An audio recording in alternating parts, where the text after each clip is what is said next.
it. I'm not really listen to you first, you know what I mean? How ma wan gade ñu ngi tegel fii tey wan ma ci kumbax na Afrika dafa baax na ki dafa neex ki dafa rafet wan ma ci ki bonjul ki dafa bonjul wan ña dëkk saa way ki dafa bonjul wan ma ci ki bonjul ki dafa bonjul daf leen rafet yow wen tamit ndax nga màgget daf leen rafet yow wen tamit ndax nga rafet daf leen rafet yow wen tamit ndax nga rafet. Did you know that's a richer Africa? Did you know that's a richer Africa? Did you know said the whole world love it? Did you know said the whole world love it? Be proud of your culture.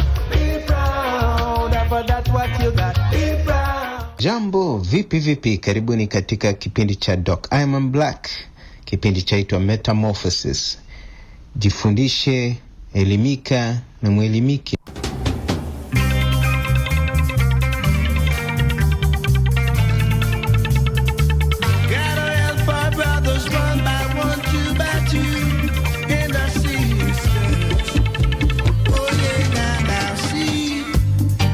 Sure my days will be long and my nights won't be few. Through the visions that's in me I can see clearly where there is gonna be peace, love and harmony, black understanding among my people. Oh yes, among my people. They're gonna jump and shout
us away from Africa with the intention to steal our culture.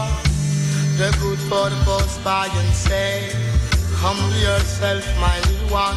Humble yourself, my children. Humble yourself. Oh, my brother, wa-da-da. Oh, wa-da-da. While you're the night, wa-da-da. Oh, wa-da-da. Me loving Africa, wa-da-da. Love my emotion, my interpretation, love.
Metamorphosis. Metamorphosis. Metamorphosis.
Greetings, Tinastilin.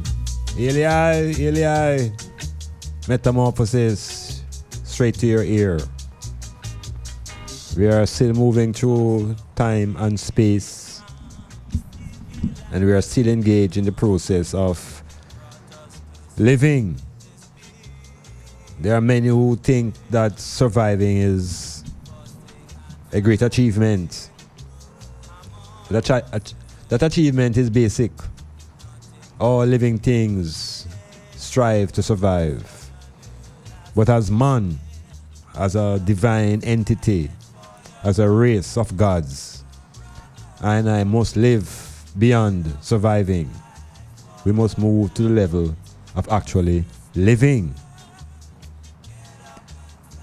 So living requires a certain amount of insights into life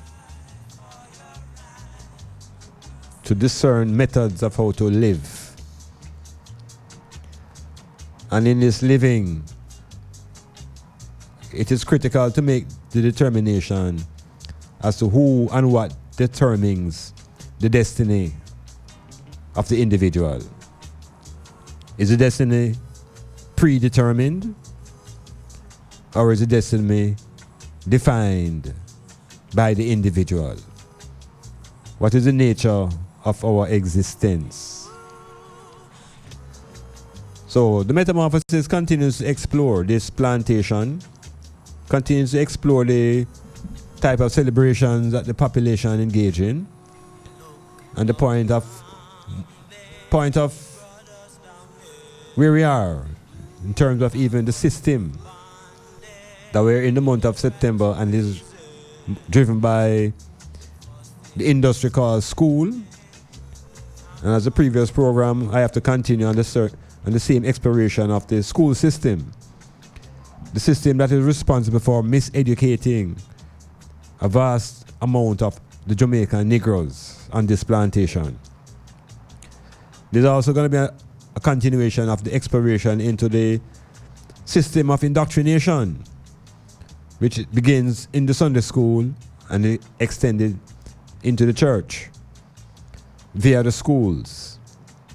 So those investigations will continue, but as earth keeps on turning, new things keep arising, and we must be careful not to become too distracted by the everyday traumas that are brought to us as news.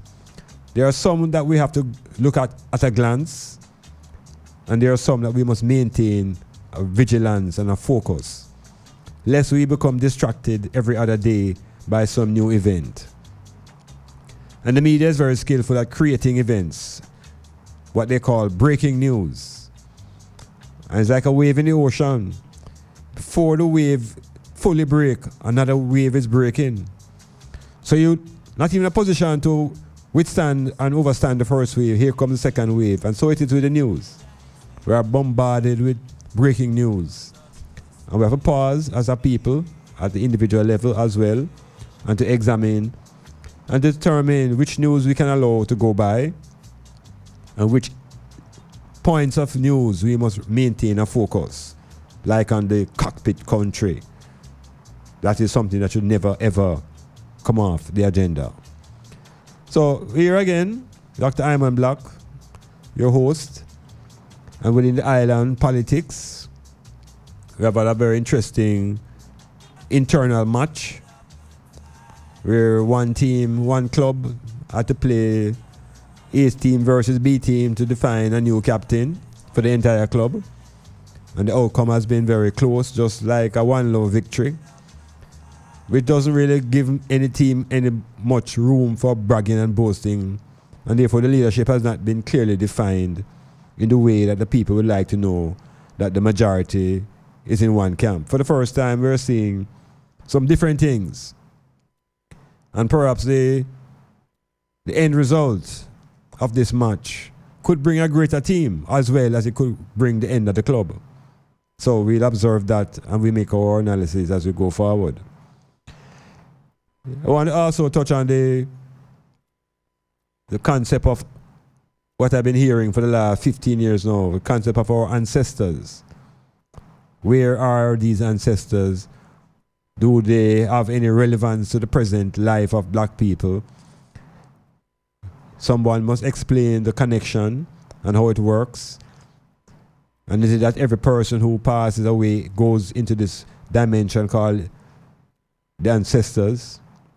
Every individual? Does it matter the quality of life? All these things force me to look at the whole notion of this ancestral forces, and not the forces, but the ancestral home. Where is the ancestral home? Is there a home where ancestors dwell that we can call upon these forces? Are they really people? Are they souls? Is it any different from the Christians calling upon God? So I'm one of those things that we must revisit some of these things. And where do we send our supplication? Do we get responses? I also want to use this program to look a little bit into what I'm going to call personality and identity.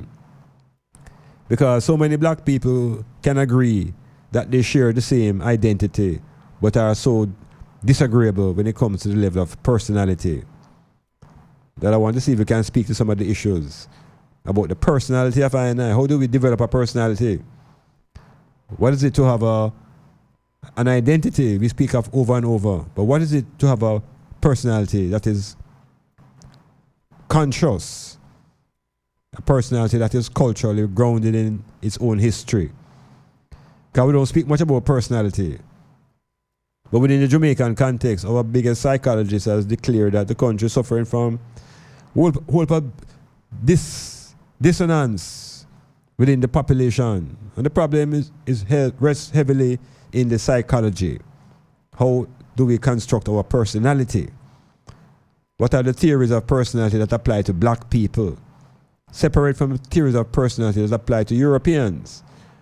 And are we as African people, as black people, trying to fit into European personality theories? So I'm just saying that these are some of the points I want to speak to. So the metamorphosis, it's here. And I want to speak in a way that will give tribute to two great giants that have passed recently. And we wonder about the journey of these giants as black people now. I want to speak first about Robert Mugabe. Mugabe has exited the world stage, age about 95. And there is a whole lot of arguments, pro and con the works of Robert Mugabe. I will not try to go into that region. I want to focus on the fact that this man really lived to be 95 years old, almost 100 years old. And there's another woman who just passed away. Her name is Samad. And this woman has been one of the principal agents to maintain the philosophy and ideologies and the thinking of Marcus Garvey. She just passed away and she was aged 99. Now, I just bring this point now to look at the whole idea of age and leadership. And what are the connections, if there are any? Because black people generally have always had a long lifespan. And so we have to reconfigure our thought processes towards age. Because here we have two ancients who have lived almost 100 years. And in that 100 years of their existence, what has really changed to transform black people from a condition of servitude to one of self-reliance over the last 100 years? Madame Samad has been here and she has been chanting from the days of Marcus Garvey. Now she has expired. And I still here saying the same things. Robert Mugabe coming out of the bush, fighting apartheid, rise to become the leader of the country. And at age 95, Mugabe has expired. Everybody have an expiration date. Everybody. So what do you do between birth and your expiration date? It's very, very important. Or do you view that time? Who would you commit that time to? So respect must be due to the ancients. But it brings me now to the other issue now about our early indoctrination. Because in the early Sunday schools program, we are programmed to believe that we have been given a lifespan predestined to be 70. Now this is a Christian Bible thing. We hear that 70 is what the Lord gives unto man to live. And anybody who goes beyond 70 now, them say you're on overtime. Now, we have to revisit this time trap. We have to revisit this time zone, this age thing that we're locked into. Because 70 is 70. And when a population holds that belief that 70 is the time to be expired, they think that 35 is middle age. So in the mind of the person who believes in 70 as their lifespan, when they reach 35, them start get grumpy, you know. Kind of for them brain, them program them brain to reach middle life at 35. So you see, when that person reach 50, them literally hold already, you know. Their brain has been conditioned through the indoctrination to shut off at 70 and to give thanks if you go beyond the 70. Well, there was a time, you know, in Europe when the lifespan of the white man was nowhere even near 30. He was dying off because he lacked medicine and he lacked hygiene and all those things that happened in the time when the bubonic plague and what them call their dark ages. That's what them call it. When they were being wiped out by pestilence, their lifespan was about 25 to 30. And just those same men present a text that tell us, we the black people, that our lifespan is 70. So now, a man who has a lifespan of 30, telling the people who have a lifespan of 100, more than 100 years, that their lifespan is 70. And in 2019, that same European man is now claiming that he's reaching his intellectual powers at age 70. So him moving the goalposts. He's moving the goalposts as he finds ways to live longer. But the black population who has been locked into this 70, dead enough. Dead enough. Them retiring him at 65 and we're dead enough at 70. And those who go beyond 70 must give thanks. Well, you hear me now? We have to revisit this old age construction. Because the black brain, the black body, with proper nutrition and rest and thing, can go beyond 100 quite easily. Quite easily with proper nutrition and rest. So we have to begin to reconsider this 70 thing that so many of our people have been locked into. And his old age at 35. In the world of professional sports, a sportsman just start know himself at 30. He has just matured at 30. As a professional player, 25, 30. So how could 35 be midlife? People, arise. Wake up. Metamorphosis.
Yeah, greetings again. Metamorphosis continues. The consistent exploration, investigation is an activity that was never encouraged in the young brains of black people. We were never ever encouraged to ask questions because that was always a sign of impertinence and you're out of your place.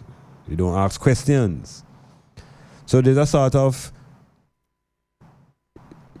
reservation in the meditation when it comes to probing and looking behind the corners of thought, because we have been also been encouraged to feel fearful. So the education system, which everybody now is fully engaged in, 1 full week, and in this 1 week of reopening of the school system here on this island, it's so obvious that it's a heavily driven, and it's a heavily important when it comes to economics. The transportation system kicks off, the food and beverage system kicks off, and it's a whole. I love for somebody to put a financial value on the education system. The levels of funds that go into books and tuition and lunch and bus fare. It sounds like we're going into the multi-million and maybe billions of dollars. Who really benefits from this major industry called education? And again, the focus is on looking at the education system and how does it uplift and benefit the population, or does it? And is there a conflict between the education system and the indoctrination through the church, Sunday school system? And in that conflict, what happens to the population generally? Do we fall into that 10 rhythm, wherein we go to school to age 16 and we become laborers for 50 years, and at 65 we retire outside, and at 70 we seem to expire? Is that the rhythm that we're going to retain and maintain? So I've asked some questions about the education system. What is the value, and why do we send our children out to these institutions and struggle to find lunch money? And at the end of the semester or the school year, we look at the children and ask them things like, if them think they're ready for a job, will they be able to find a job when they're finished school, etc. I am saying to the parents now, rethink the objective of sending a child out. And the acquirement of an education may seem like an important and essential thing. But in the world of 2019 and beyond, you have to begin to think about not just an education for a job, but what kind of profession could a child be educated into? In other words, now if I begin to think about not just the child being able to be employed, but the child having a skill where they can even employ themselves. So in the early years of the education system, everything was about academics. And the technical skills were looked down as well as the cultural skills. But the ways of the world now are demanding that cultural and technical skills come up front. And that is demonstrated in the way that if a youth pass high school and have 9 subjects, and that's all he has is 9 subjects, and the next youth have 6 subjects, but participated in the football, and he was a part of a certain club and so forth and so on, that youth has an advantage because he's more rounded and he's more experienced. So what the world is demanding now is children who are not just bookworms, but children who are flexible in their academic thinking and able to move and do things with their hands. So we find that because of the transformation of technology, the academic direction is becoming almost like a roadblock. So black people now, with our creativity, have created a different avenue besides the technical and the academic. We have generated our own life and our world through the world of sports and entertainment. And so, if your child is beginning to show potential in that direction, don't laugh and turn it into a joke and insist that the child become an academic. It's a good idea to help the child to balance that talent with some academics, but realize that it's the technical talents that are being able to put a child in a position to gather money. Because in the long and short of it now, the system is structured in a way that they have to be able to earn cash. So the academic pursuit that takes a child into the university to spend 3 years to get a first degree and to graduate and be unable to go forward in the employment world, and they must therefore seek a second degree. That child ultimately reach a point where they still want money at the end. So if your child can be in a position where the child can be earning money through their own technical and cultural abilities without going into that direction of being that academics, there's nothing wrong with that. Because the academic institutions will always be there. You can attend at any age of your life. But in a certain time of your life when you must gather your earning skills. So the plantation society has never really encouraged black people to send their children to school to train their brains to become a part of for example, the manufacturing class. The manufacturing class are the children who come from the families who are the manufacturers and the owners of production in Jamaica. So we need a reset of the thinking if we're going to transform this island and transform ourselves as a people. The indoctrination is a deeper problem than the education. Because indoctrination have us believing in things that we don't know. So we go to school and we begin to learn science. And we begin to learn history. And we begin to learn about laws of science. But we have already heard in the school of indoctrination about things that defy science. We have already been programmed into stories that have us defying the laws of science. So we are a conflicted people between the education and the indoctrination. So the process of unlearning becomes very, very important. Because look at it. You learn through the indoctrination that a man can walk on water. But you learn through school and education that that is not possible because gravity will pull the man down. We also learn in the educational school that everybody dies. But in indoctrination, we hear of men who die and are brought back to life. So we're asking now, Christian world, education, indoctrination. We are told that there was a man named Lazarus. And that Lazarus died and was entombed for 4 days. And that Lazarus was raised from the dead by Jesus the carpenter, son. So I am saying to the island now, if we hold that belief to be true, then Lazarus should still be alive today. In other words, if Lazarus was raised from the dead, while we were being indoctrinated into the stories, if that belief is true, then Lazarus should still be alive today. Because he was already raised from the dead. It suggests that he will not die again. Are those stories real? Is Lazarus still alive? Metamorphosis.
Must be blue, must be blue. I'm a red, soul red. I'm a capturer. So the great Queen Mother Samad, the great Queen Mother Samad, aged 99. Perhaps the last of the Garveyites in terms of age and anciency. She has expired. And along with Robert Mugabe over there, he died in Singapore. I mean, these are two distant events, but from the perspective of Iman and the metamorphosis, I see these events as synchronized. It's a part of the synchronicity within the meditation of the black people. It's a time for us to really take stock that our ancients are really coming to their exit. And what I'm looking at is not the fact that they are going to the exit, it's how long they've been here and how the conditions have remained the same. What I mean conditions, I mean the oppression, the violence against black people, the violence of the ignorance of black people, the dunce, the whole thing from the days of Garvey. Because Queen Mother Samad is a disciple of Marcus Garvey. And you notice Garvey have some strong women disciples. His two wives and the women in the black army. It's the women them now have a serious role to play, and they've always had a serious role to play. But later on I'm going to criticize why the women are not so functional as they should. Why are they so divided amongst them own selves? Or they get so caught up with them ego. I didn't think women had egos. I thought it was only a man thing. But that's how I arrive at that reasoning.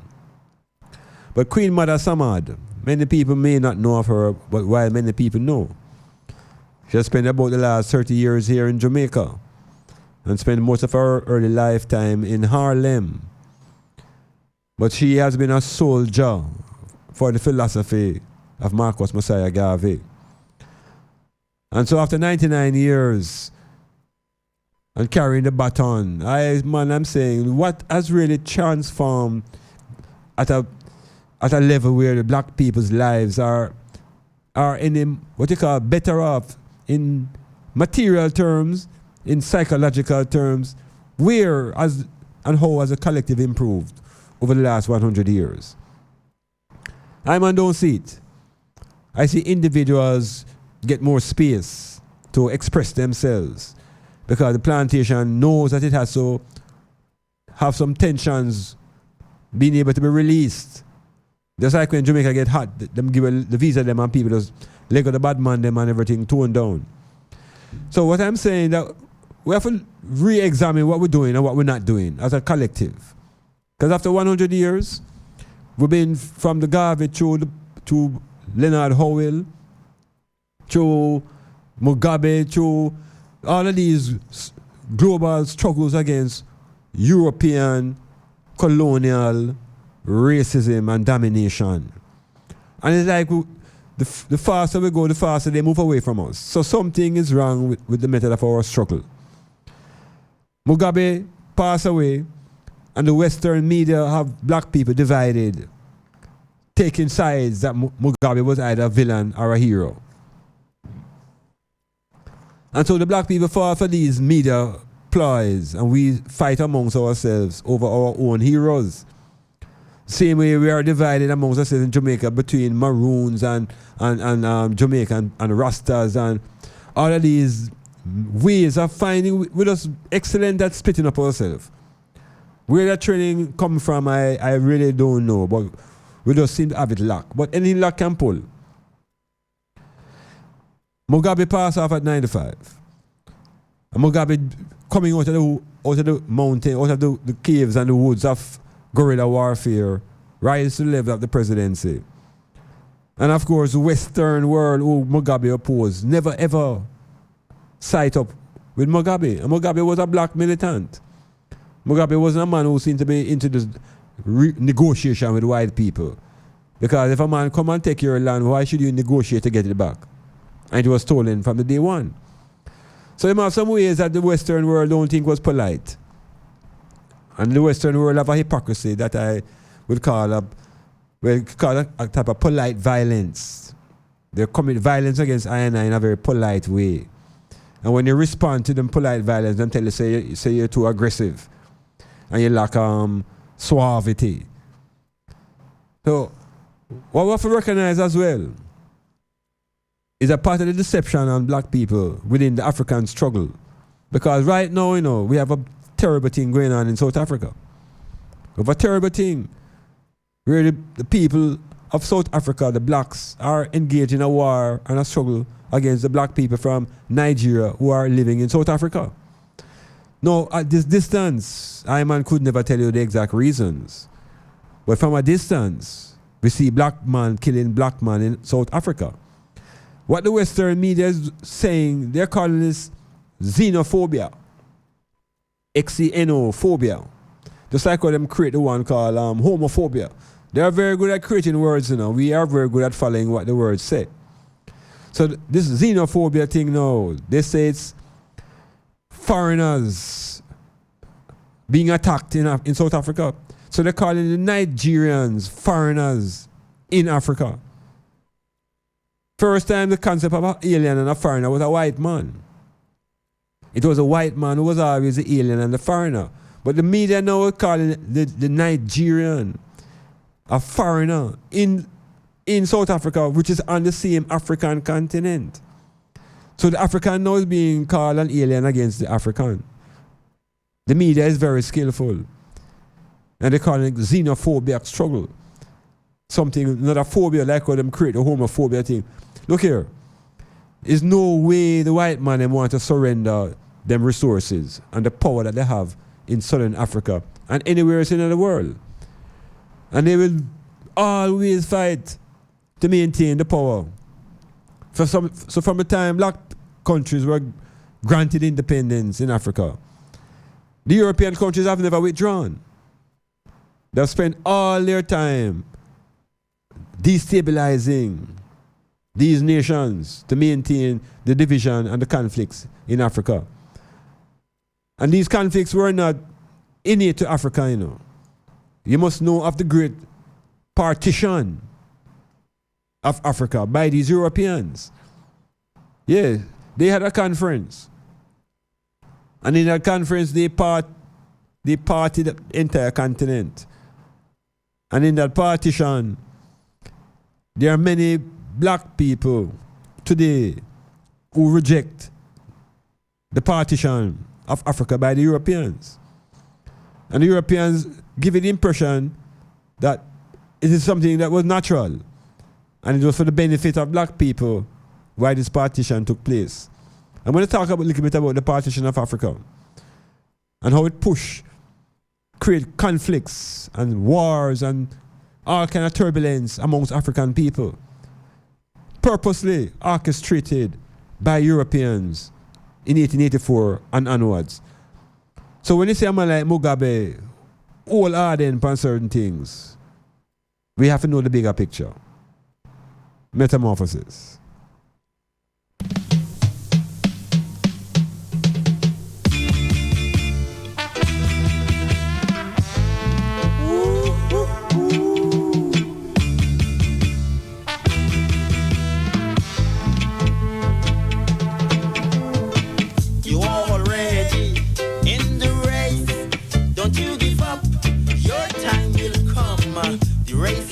For the swift, but for the smart. When things get rough on you, don't get upset. Just keep a smile with love in your heart. One day I know the good Lord will help you out. Just keep your head up high. Love in your heart.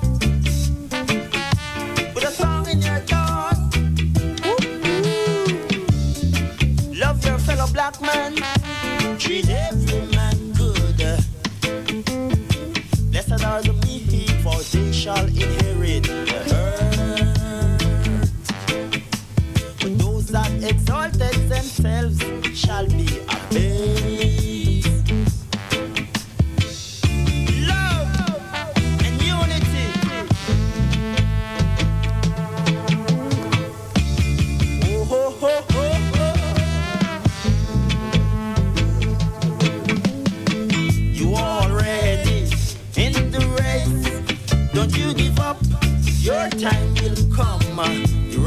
not for the swift, but for the smart.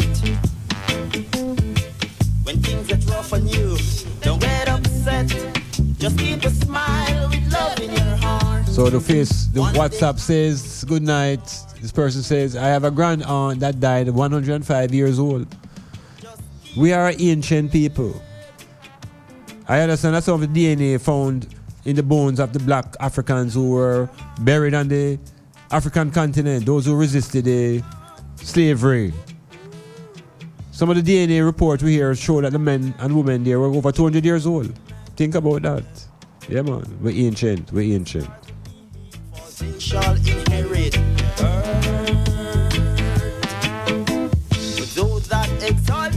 Fireborn pan 3 score and 10. Yeah, we're Bono 3 score and 10. That is middle age. love and unity.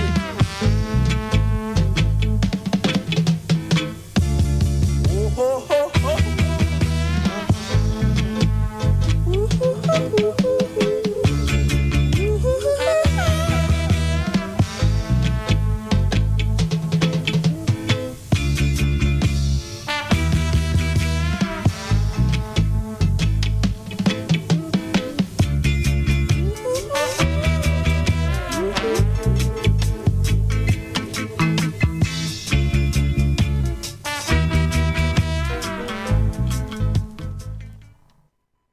The views expressed on this program are not necessarily the views of Native Broadcasting Network or Styles FM. Planning a party, club night out, stage show, a gospel concert, or even a business sales event?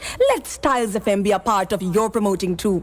Take advantage of our low-priced promotion packages with commercials, interviews, giveaways, reviews, and much more. We have special offers when you mix and match and bundle your options. Contact us at 876-286-9216 or 439-5160. Styles FM for the most effective way to exploit your marketing dollar. It's Wow Factor Tuesdays with Chungy and Shelly. Every Tuesday from 9 a.m. to 1 p.m. It's entertainment and interaction at its best. With features like the Share to Care segment, the Uprising 10 Countdown, and the ever-controversial Love Break. Yes, it's the Wow Factor. Your Tuesday mornings will never be the same again. Remember Styles FM on social media. View us on YouTube, Styles FM Radio. Follow us on Instagram at Styles FM. Like us on Twitter at Styles FM 961. Become a fan on Facebook, Styles FM 96.1. Architects, draftsmen, and surveyors, get your drawings printed in high-quality professional standards. We can satisfy your printing needs. Whether it is for presentation to your clients or for submitting building and subdivision application, make it VJ Printing Services. Whether drawing by hand or with computer-aided softwares, we will plot your negatives and print the copies as you need. We do high-quality white paper printing that is water-resistant and never fades, unlike traditional blueprint. For more information, call VJ Printing at 893-2266. This feeling is taking over me. I'm so excited. Feel the euphoria. Tuesdays from 5 to 9 p.m. with the Master Mixer Musical Maestro Digital Team. Giving a total satisfaction with melodies and memories by the score. With the widest selection of genres and hits. So you don't know that program you turn up, you know. So you know Patek's a full dance, the one you slap with. Digital and we are party. Yeah, we flawless. Euphoria the program. Every Tuesday. 5 to 9. Every Tuesday. With the Musical Maestro Digital Team. For the best quality in sound reinforcement and backlining, Native Audio. We have professional engineers with over 20 years of experience. So call us and we'll take care of your parties, wedding receptions, barbecues, conferences, and small stage shows. Crystal clear sound, Native Audio. Our prices are the best. Call us at 871-5212. That's 871-5212. Native Audio. We make your events audible. Jambo, vipi, karibuni katika kipindi cha Dr I MAN BLAK. Kipindi chaitwa Metamorphosis. Jifundishe, elimika na mwelimike.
Yes, the metamorphosis continues into I word, sound, and power, where we deal with issues of identity, race, gender, class, philosophy, psychology, exploring the construction of being, looking at existence and what are the elements of our existence.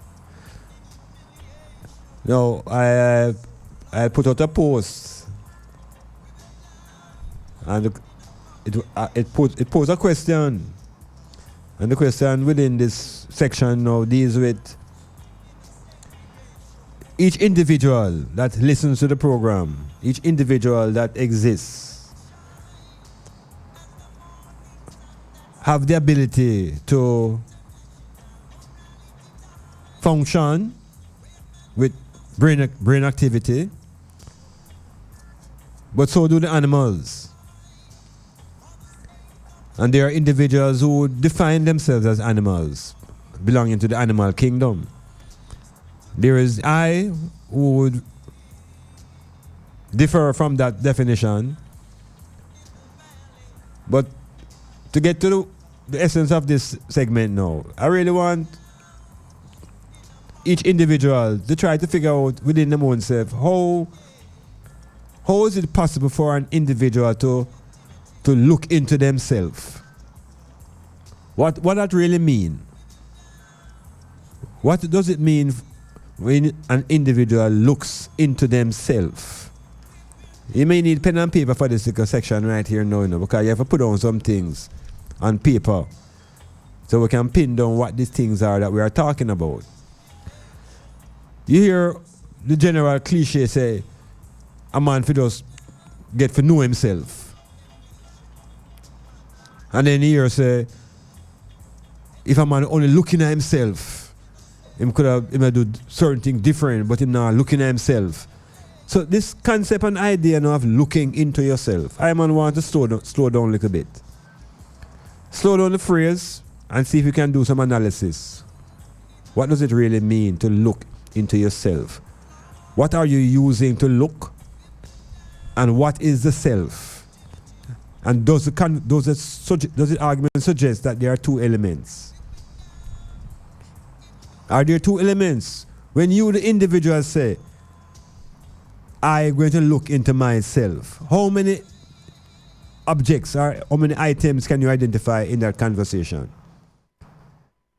I want to say to the item now that if we slow it down long enough, it's more than one. It has to be more than one. Because something must be doing the looking in the first place. And that thing that is doing the looking is looking into something else. And we're calling that something else the self. I wonder if the item will follow the reasoning. Cassidy is always here, even though I'm not here. Yesterday, when a man say, brethren, you have to look into yourself, Where am I telling you for do? Where am I tell you for do? Look, where am I you look? Cassidy laughed at. All right, so we get caught a lot of the cliches and phrases. And I'm saying to you, that is a time to work it out.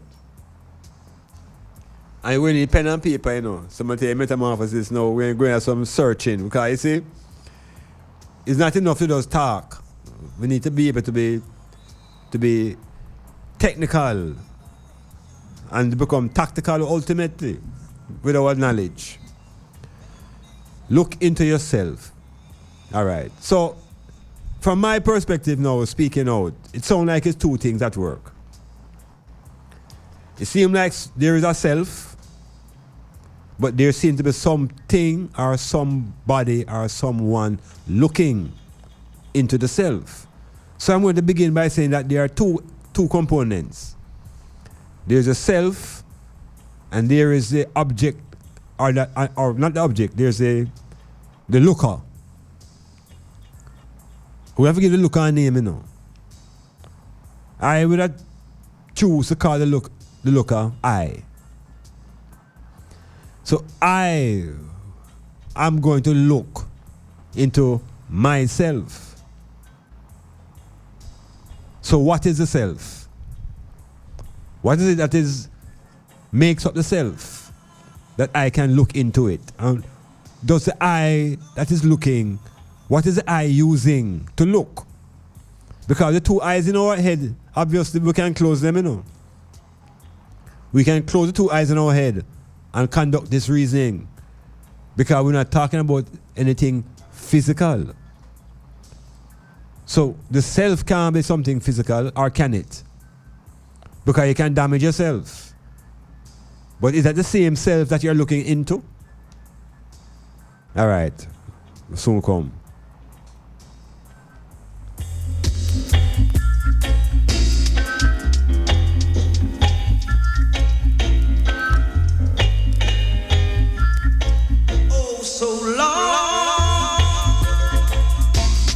Is there a difference between your identity and your personality? And where do they connect? You see, we are a massive system, you know. We are a system of energy, consciousness. But I think we are all them rewire away, them wire away, them pull we down and wire away different. We have to rewire our own consciousness, we have to rewire our brain. What is the connection between you, that individual that I'm speaking to, your individual personality, and your identity? What are the similarities? Where do those two forces connect within your consciousness? And the I that is looking into the self, what does the I use to see? And what is the self made up of? And if you speak about myself, then there's also the introduction of me. So let us discern these three forces then.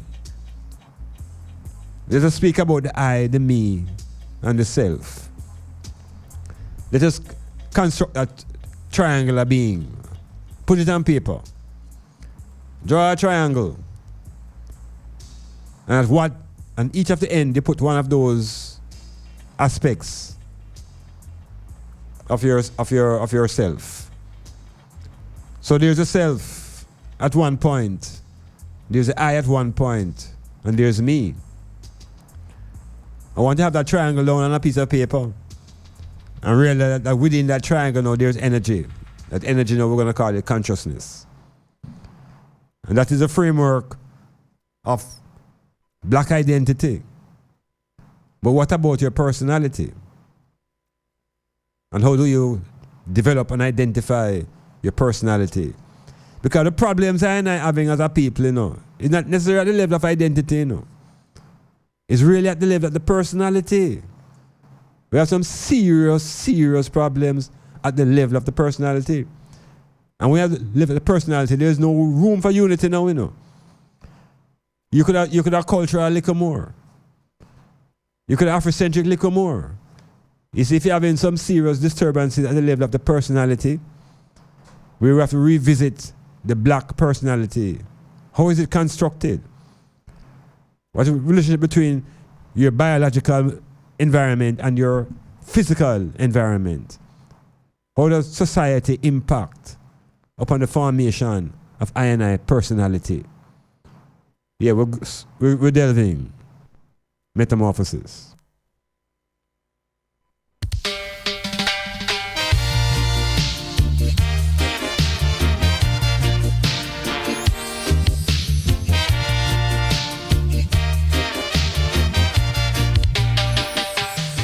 If you are living in a marketplace and you're no buyer or seller, you'll find yourself left in space, subject to be bought or sold.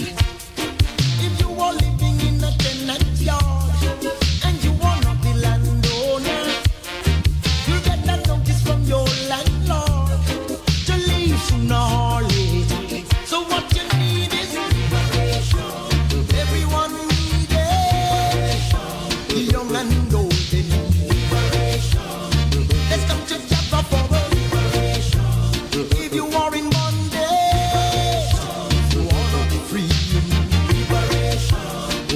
Let's unite for the liberation everyone needed. If you are dwelling on a piece of land and you are not the landowner, you can be sure that the government man is gonna label you a squatter. If you're an alien in a far country and you are treated as a stranger, you don't belong to that society. You could end up in danger. So what you need is liberation. Everyone needs it. The young and old, they need liberation. Let's come together for liberation. If you are in bondage, you are not free. You need liberation. Let's unite for liberation. Everyone needs it. If you are caught between church and state and you are feeling the pressure, you got to get out before it's too late, or you got to work without pleasure. And if you borrow and you can't pay, don't borrow, sit there and wonder. Your revenue and budget could be taken away, and your belly could end up with hunger. So what you need is liberation. Everyone needs it. The young and old, they need liberation. Let's come together for the liberation. If you are in bondage, if you are not free, you need liberation. Let's unite for the liberation. Everyone needs it. If you are working on a plantation and you are not the boss man, don't ever rest from being tired, or you could get fired. If you don't belong to one party and you belong to another, you're subversive to unity, and no man is your brother. So what you need is liberation. Everyone needs it. The young and old, they need liberation. Let's come together for the liberation. If you are in bondage, Yeah, the liberation is a state of meditation. We need to arrive at that liberation in our thinking. And we have to unravel enough of the things that are in state of confusion within our own meditation. And I'm saying it's not often and many places you go and we get a chance to discuss the personality issues of black people and the psychology of the black personality. We don't really carry us into those areas of thought. You remember now, the original program, which is the indoctrination. When that speaks to the makeup of man, it tells you something very simple. It says man have three parts: mind, body, and soul. And it done this so. We don't explore and we can't go any further. But at the same time, they introduce the concept of a spirit. So we end up now talking about the mind, the body, and the spirit. And hardly anybody knows the difference or the similarities between these terms. So obviously now when we're talking about personality now, how does that relate to your mind, body, spirit, if that's how you see yourself? So where does the personality exist? In the body or in the soul or in the mind? And where are these entities? Are they all in our heads? So we have to begin with a revisiting of even what we call the structure of our being, the essence of our structure. And we have two terms we're working with, two energy systems. One we're going to call the identity, and the other is the personality. And we have to get these two systems functioning in a coordinated way, that we can really begin to exercise some power, some mental power. We have to sort out our psychological makeup. So the concept of the identity, I'm saying it has a Trinitarian framework. At one point is the element of race. At the other point is the element of gender. And at the third point is the element of your name. And these three come together to create a foundation for your identity. But we want to move to the personality now, because it too has a triangular foundation. And I'm suggesting that we find a way to connect these systems of energy to empower us to move beyond the state of mental slaves. What is personality? What does it mean to have a personality? 'Cause everybody, all persons, have a thing called a personality. Well, the term personality now, we give a little definition. It's a set of behaviors, the characteristic set of your behavior, and your emotional and intellectual pattern. And these come from your biological and environmental factors. So let me put it a different way now. Your personality is formed by and defined by how you behave, how you think intellectually, and how you think emotionally, and how all this relate to your biological makeup and the environment. All these things come together to form your personality. So if you're living in a society where the environment is oppressive, your personality is going to reflect that oppression. You may become very withdrawn. You may become very unsure of yourself, very insecure. So the environment has a lot to do with the forming of your personality. And the environment is not just the larger society. Your environment begins with your immediate family. And so the systems of thinking and beliefs within your family help to define your personality. And a lot of the personalities that we have, or a lot of the personalities being demonstrated by I and I, are problematic. Because the behaviors that we are displaying not working in any harmony with each other. The way we display our emotions, the way we display our reasoning, makes it difficult to come together as a group of people. So we can't be pointing fingers out all the while at the slave owners and the masters and all of these terms. If we begin to look into our own makeup and begin to find ways to reconstruct ourselves. Because personality, our theories, our personality theories, most of them are created by Europeans. And these Europeans push these personality theories on us through schools. At the university, for example, I know of not one African thinker whose theories on personality are being taught. To find our own thinkers, we have to go to places like Temple University and look for the Afrocentric thinkers who will give us an insight into how the black personality ought to develop.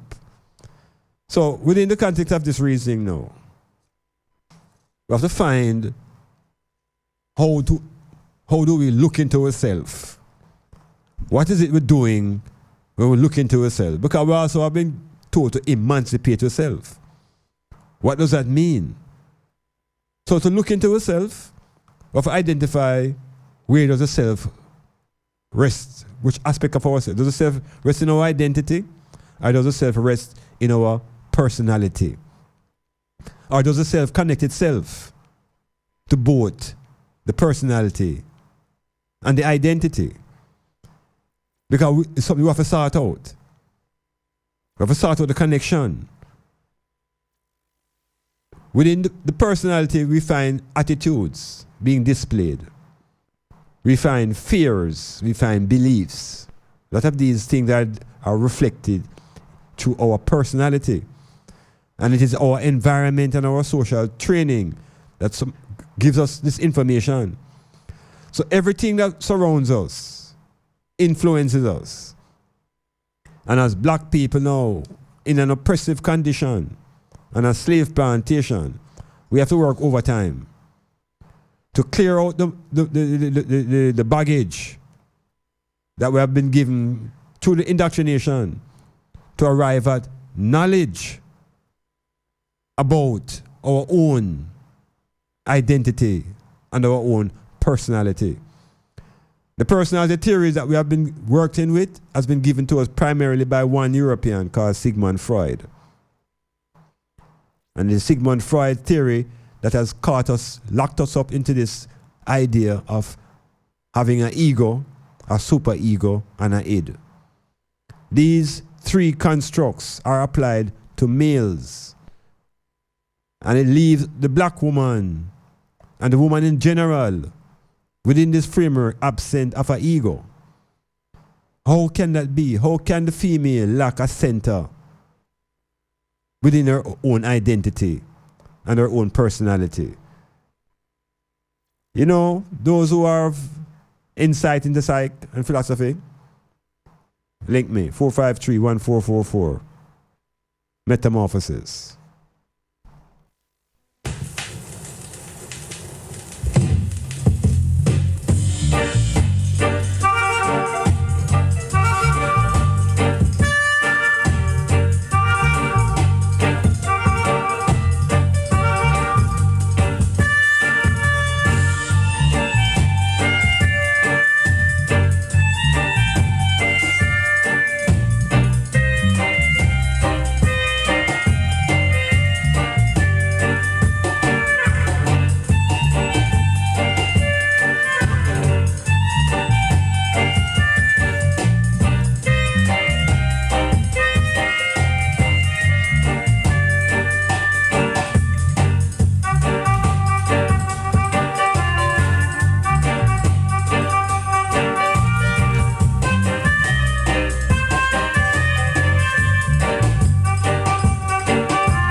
the earth.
Yes, we're going through the metamorphosis, delving into the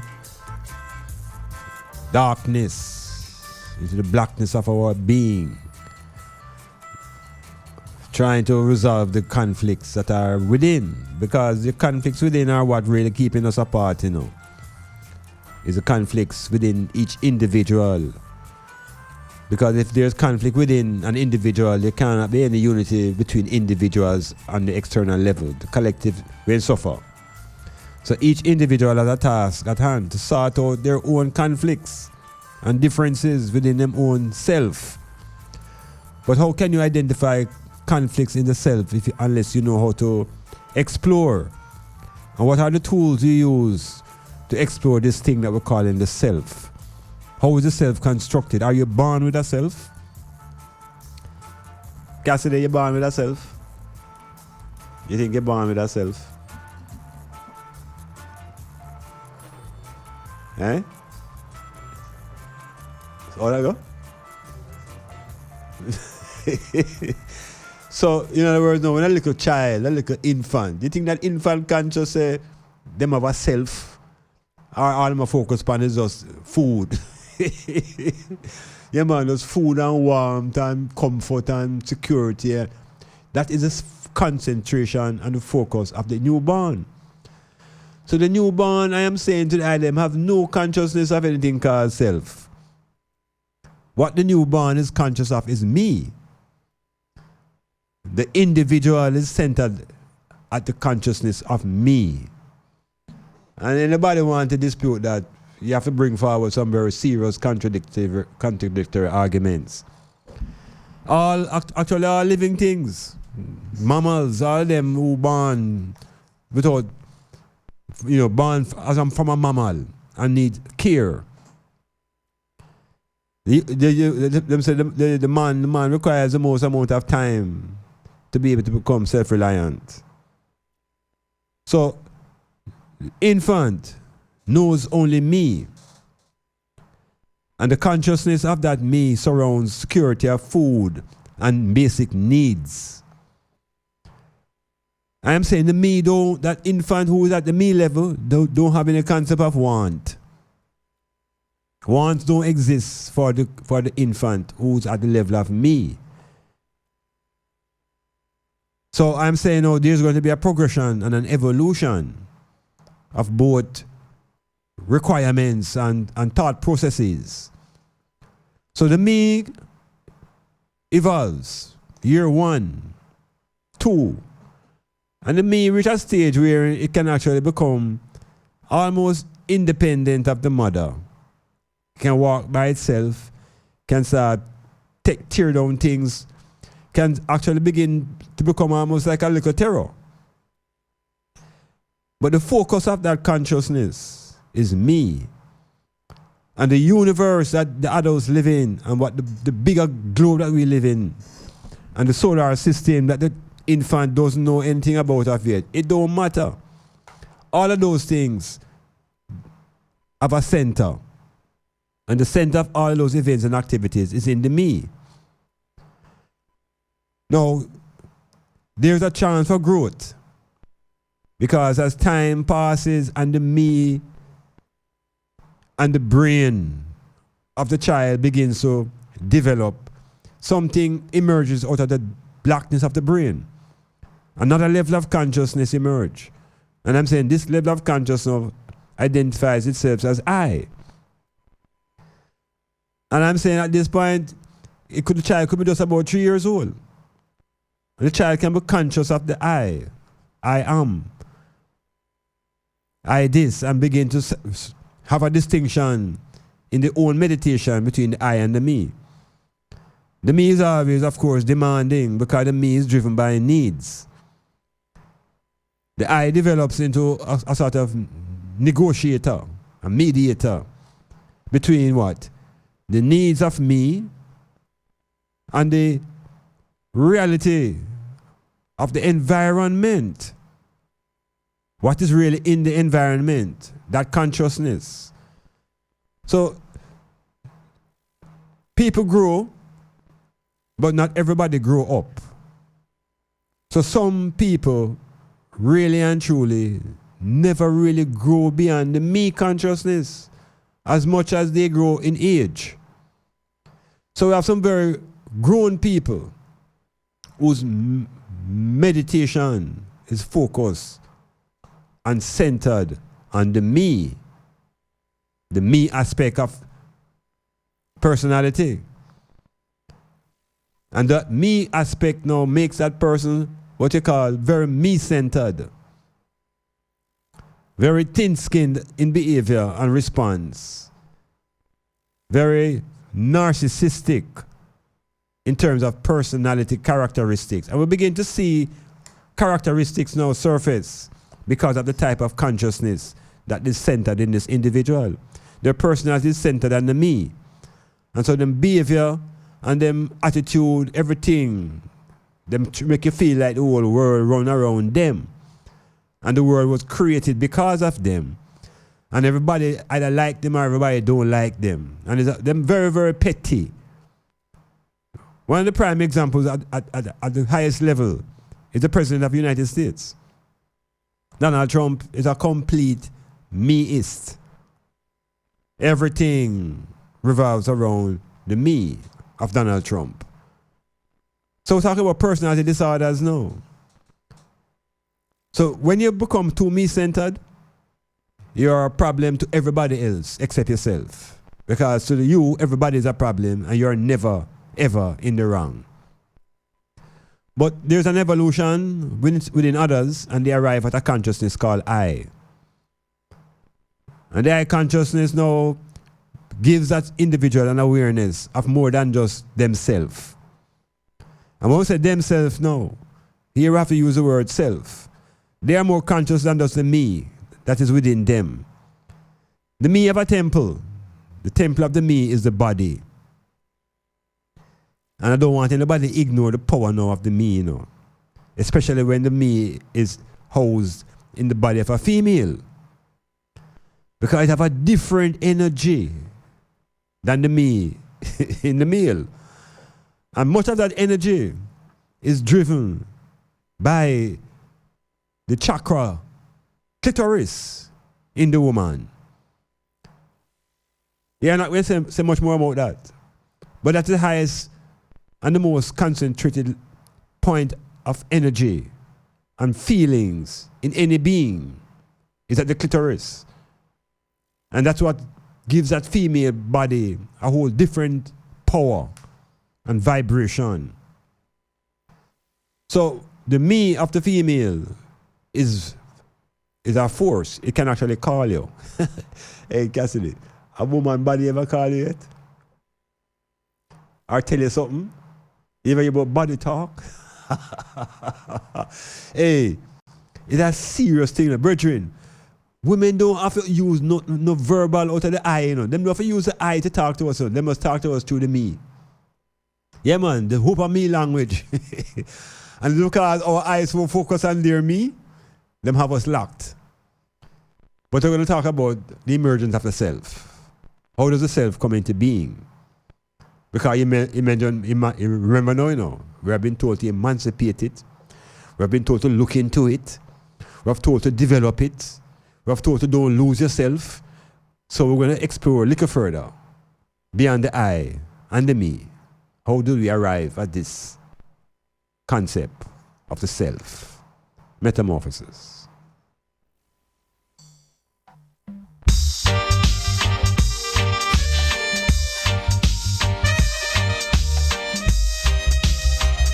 And so we're shouting out to all the people, them on Guys Hill. Shout out to all the listeners and yelling up to all the Guys Hill massive. That sound like St. Catherine. Yes, Size FM is here. We're live.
the metamorphosis,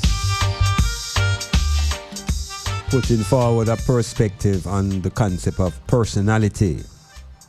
We are always hearing all these talk coming out of European thinkers, and we go on as if them don't tell we certain things, we can't think about nothing ourselves.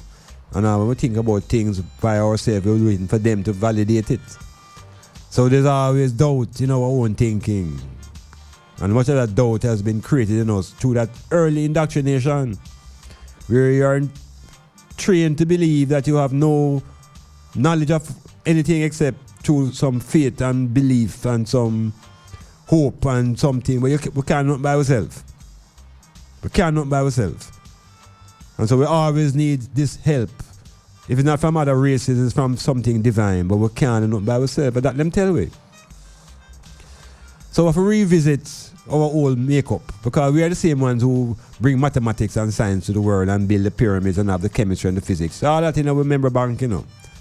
That's all in our memory, but we can't get to it.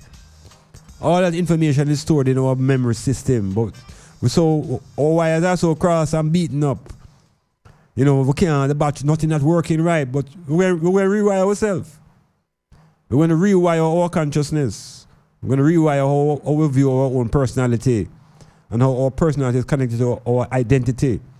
And when we get those two forces going, how we get the power of thought, and then the power to act. Because the I know, the I aspect of personality is the center of the consciousness. The I have access now to forces like willpower is manifested through the I, not the me. The powers of the imagination are exercised through the I. The I now is the center of the intellect. Now, if we as youths were given a little insight into our personality, I recognize that we have a center of consciousness called the I. And that the I has the power to imagine, and the I has the power to inquire and investigate. We wouldn't be so stupid, but it's a truly indoctrination dumb we down from Sunday school. The eye get turned off. So the eye is actually not working. The eye get blinded. And it is this eye consciousness now that need to be resurrected and to open up further knowledge that we can begin to recognize now how does the self come into being. Because it requires the consciousness of the eye to begin to be able to discern what is called the self. And I'm saying the self now is a creation because of the tension between the I and the me and society. It is these three forces that come together that generate this thing called the self. So the I know is what we need to focus on a little bit, because the I is an engine, is a power. It is the I that the Europeans would call the ego. But the I within the European concept, the ego within the European concept is a very doubtful and insecure entity. The European ego is a doubtful and insecure being. The I within the consciousness of black personality is a power of reality, a center of reality, the center of consciousness. So the I power is what we need to resurrect, first and foremost. And that the me must recognize the ascendancy and the power of the I. The me will always be making demands. The I must define whether these demands are met. The me is driven by needs. The I can define whether the needs shall be satisfied at this time or at a later time. So the persons who have no eye control and are driven by the me, them are always hungry. Yeah man, them always hungry. Them always want something to drink. Them always have a biological need, because there is no control at a higher level by the I within. When the I begins to take control of the me, then greater things can be achieved because the me is a source of power too. But the me have to be directed and coordinated and not in a conflict with the I. So the intellect is what the I would be using as a chief method of operation. But the me seems to be driven by the emotions. The me seems to have a center of emotion. And so the balance between the intellect and the emotion must be maintained, and it is the I's responsibility to hold that balance. So when we talk about consciousness, and we're talking about the ability to think, it is the brain that is the chief organ for thinking. But within the brain, there is a center. And it is that pineal center. It's that organ that gives I and I the power to speak about the I. It's that organ that links our internal brain world with the external environment. The self now, you're going to realize, is something that has been constructed. Because it is society's intervention now within the I and the me. Because the society that we live in, the environment, have its own laws. They have its own principles that govern it. And the I have to be navigating through these laws and principles within the society. The me, strong feelings. The Christian church would ascribe the feeling of the me to Satan. Because those emotions are so powerful that rather than direct them in the conscious ways, the church tries to suppress them. And so when you suppress emotions to a certain level, they will come out because like water, it will find an escape. So we have to begin to learn to monitor our energies, be able to manage the emotions, be able to direct the intellect. And within the intellect and the emotions, we begin to be able to see what is going to be called the self. Because it's something that we're going to create. And the foundation of that creation of the self rests upon one aspect of our personality. And that aspect now is our name. The name is crucial to the connection between our identity and our personality, between the I and the self. We're coming again.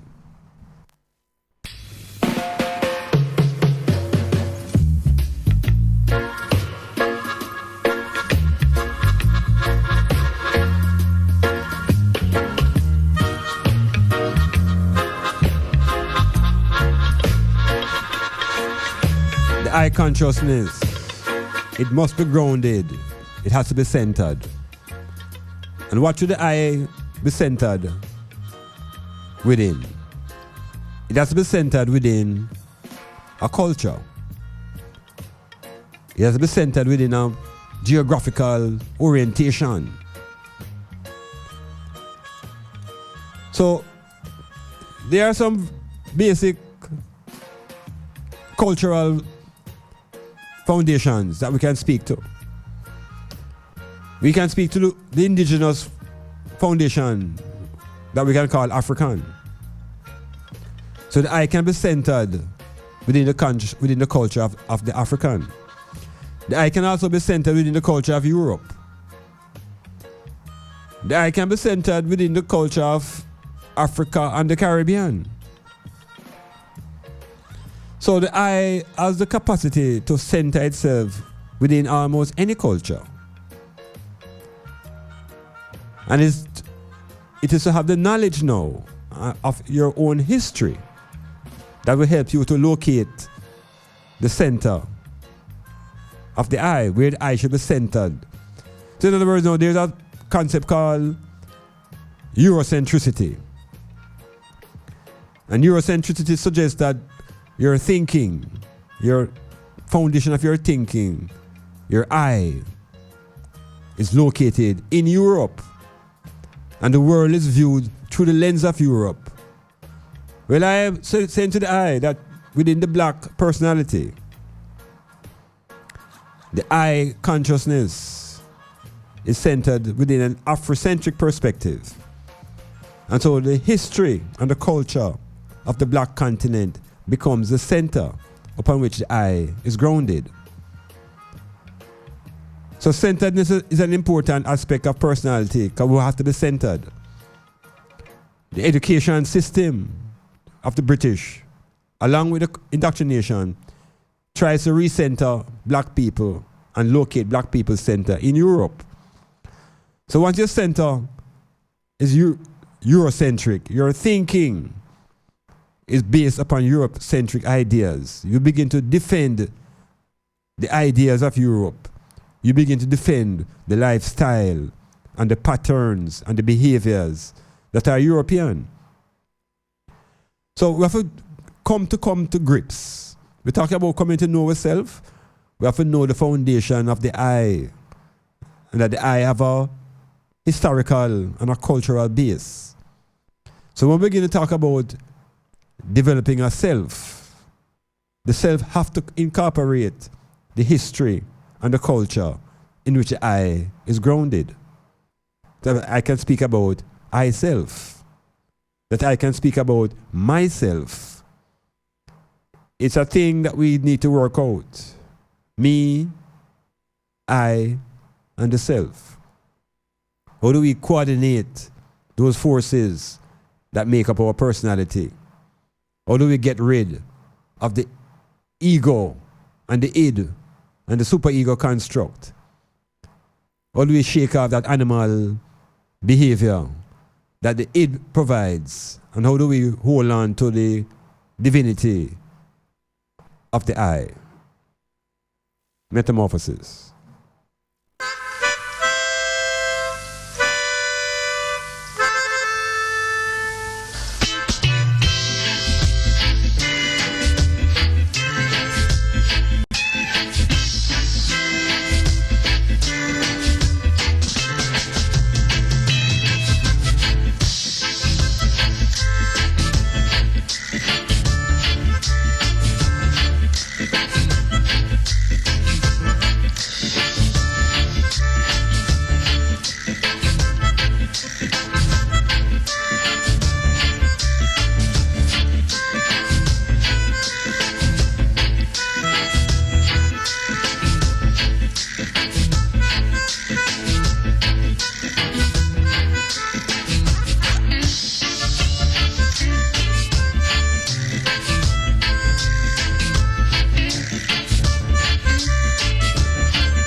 Yeah, metamorphosis into a different exploration, different zone.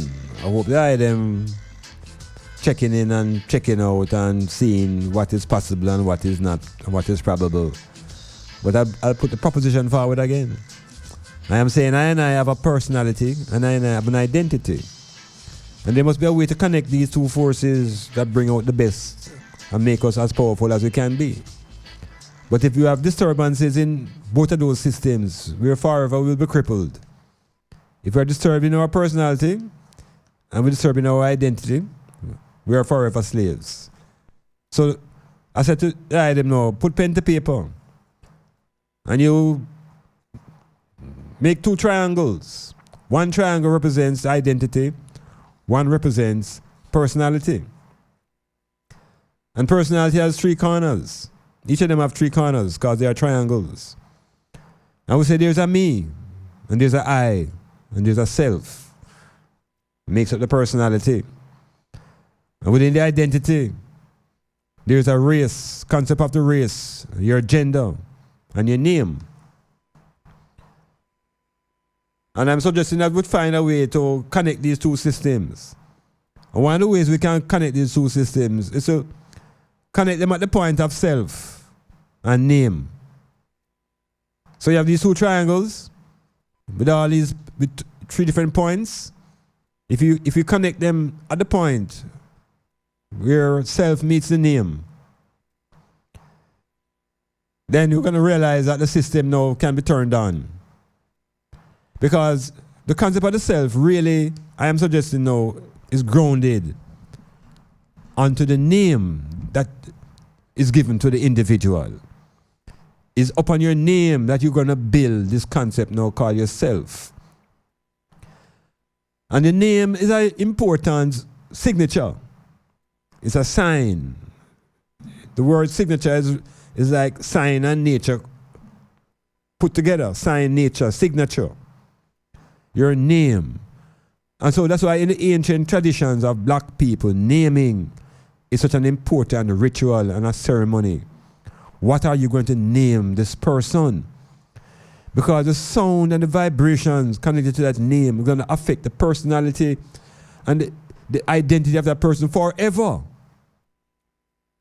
Forever. That sound and that vibration. So what's so important about the name? Well, it's a sound that you identify with.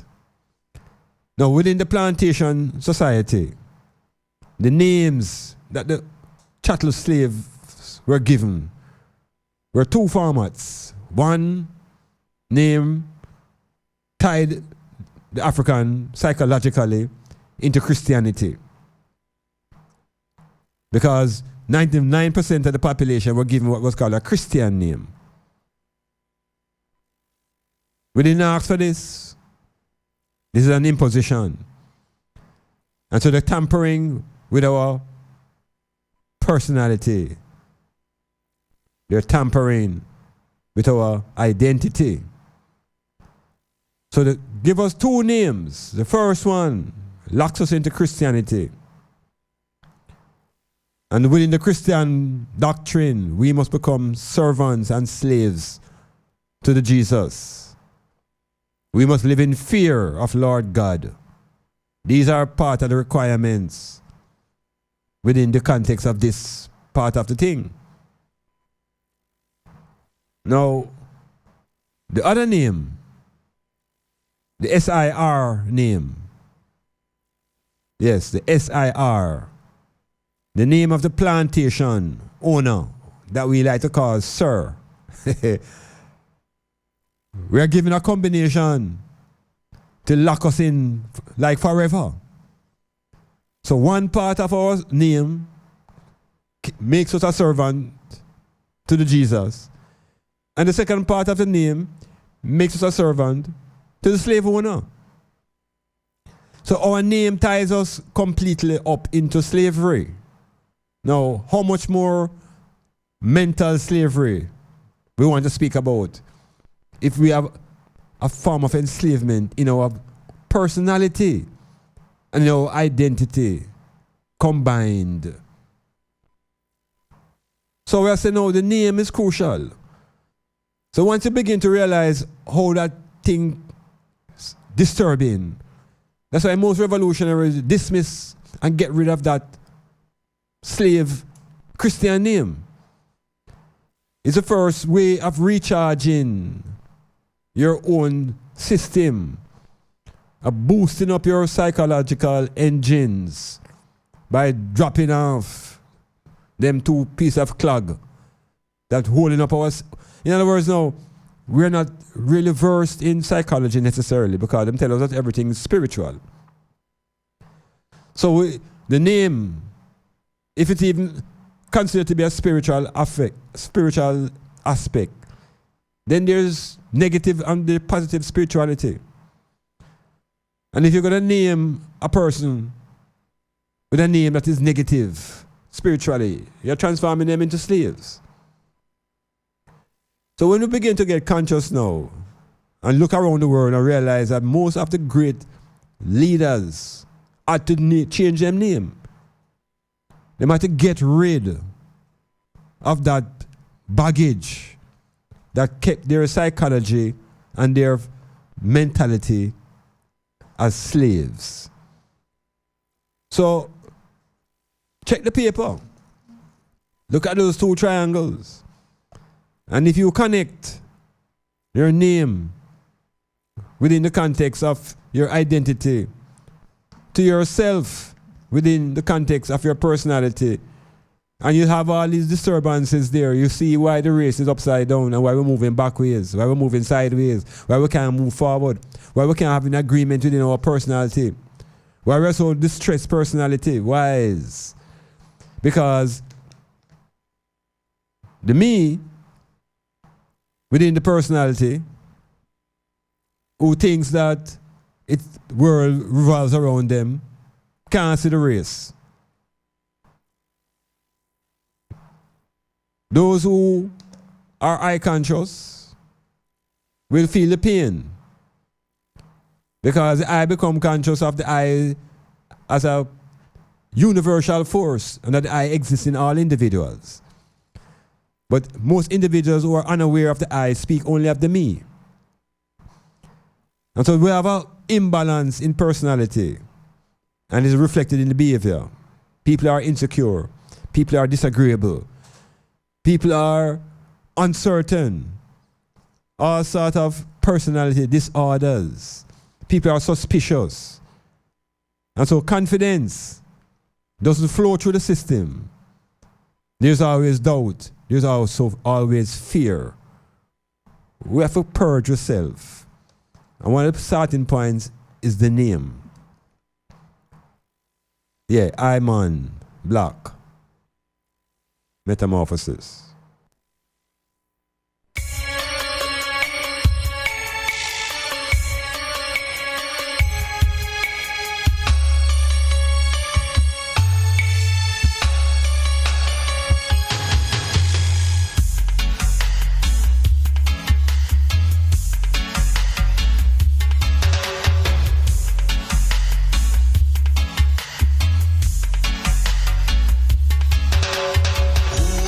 Founder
Metamorphosis.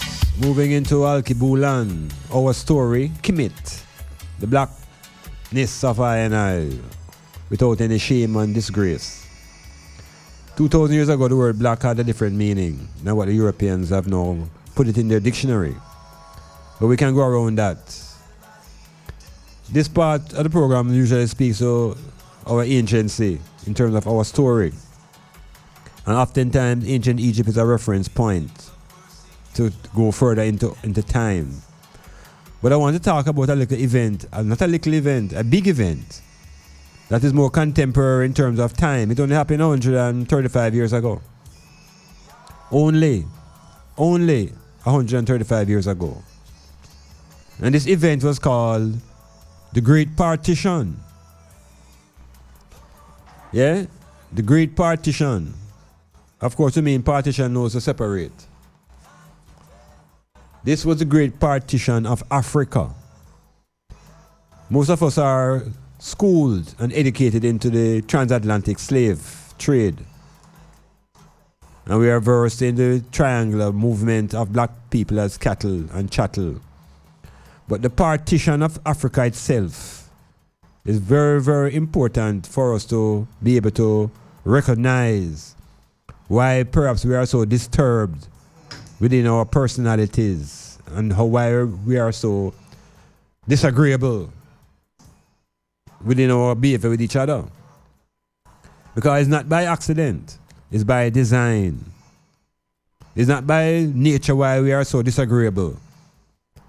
It's by design. The partition of Africa.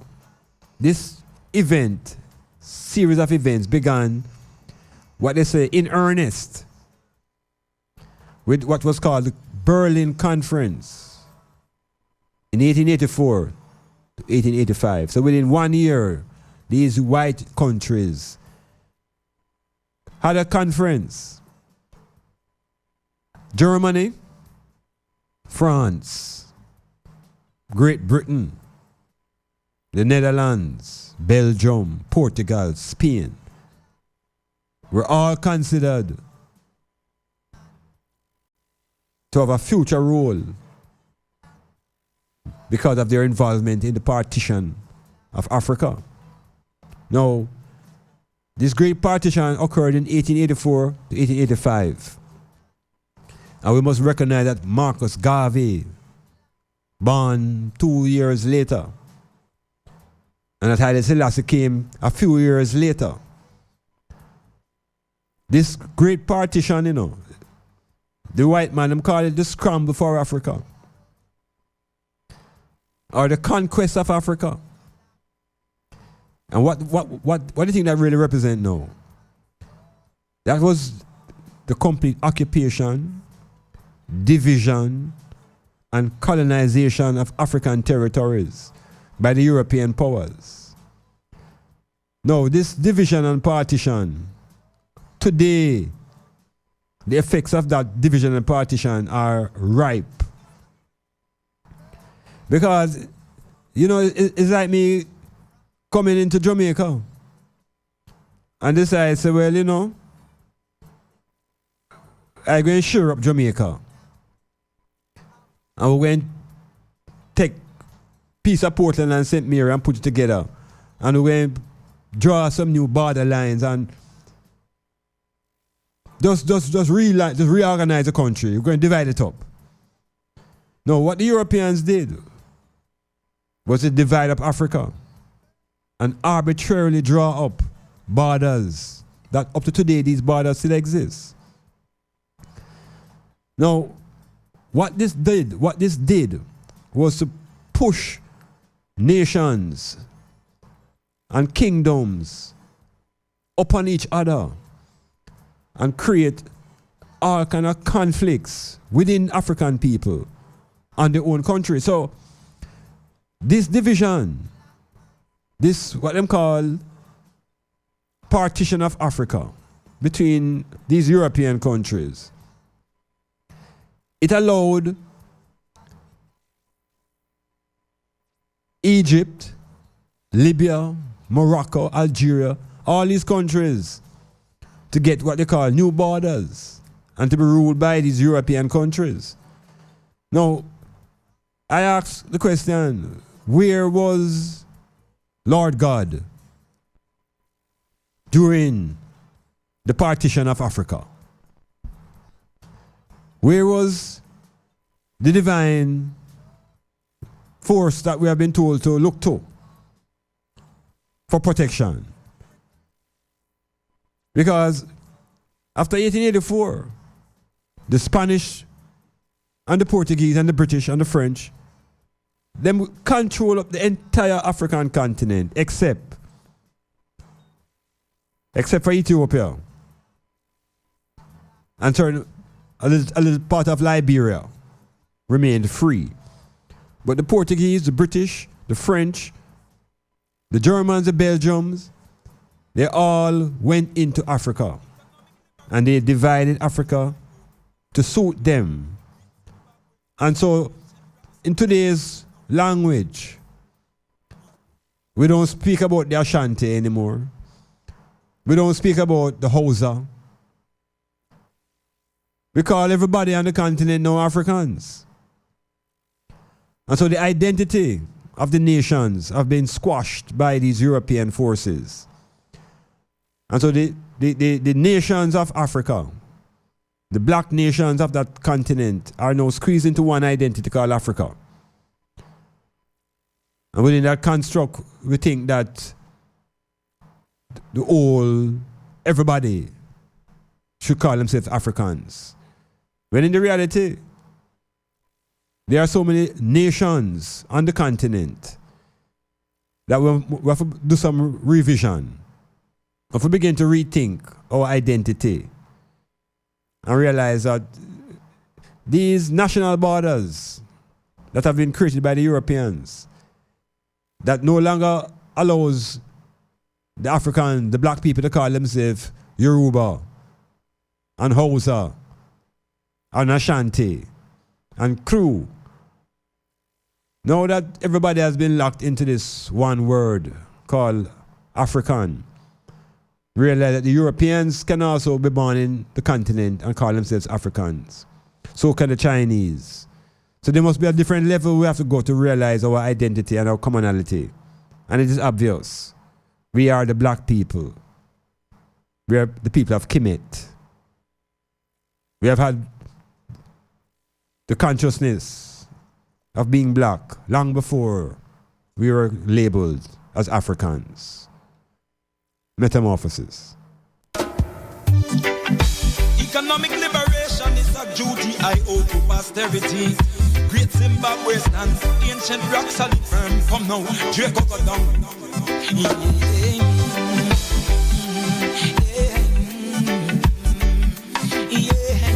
Great Zimbabwe walls, great Zimbabwe walls, great Zimbabwe walls, great Zimbabwe walls. When they saw Zimbabwe walls, they said it was the foundation. They said it was the Syrian. They said it was the Chinese. When they saw Zimbabwe walls, they said it came from the Iberian. We know it is 100% African. Yaga yo, naga naga na Zimbabwe walls, great Zimbabwe walls, great Zimbabwe walls, great Zimbabwe walls. So who your Vasco de Gama be? So who Prince Henry the Navigator be? So who was yours? So Walter Raleigh. So who was Amerigo Vespucci?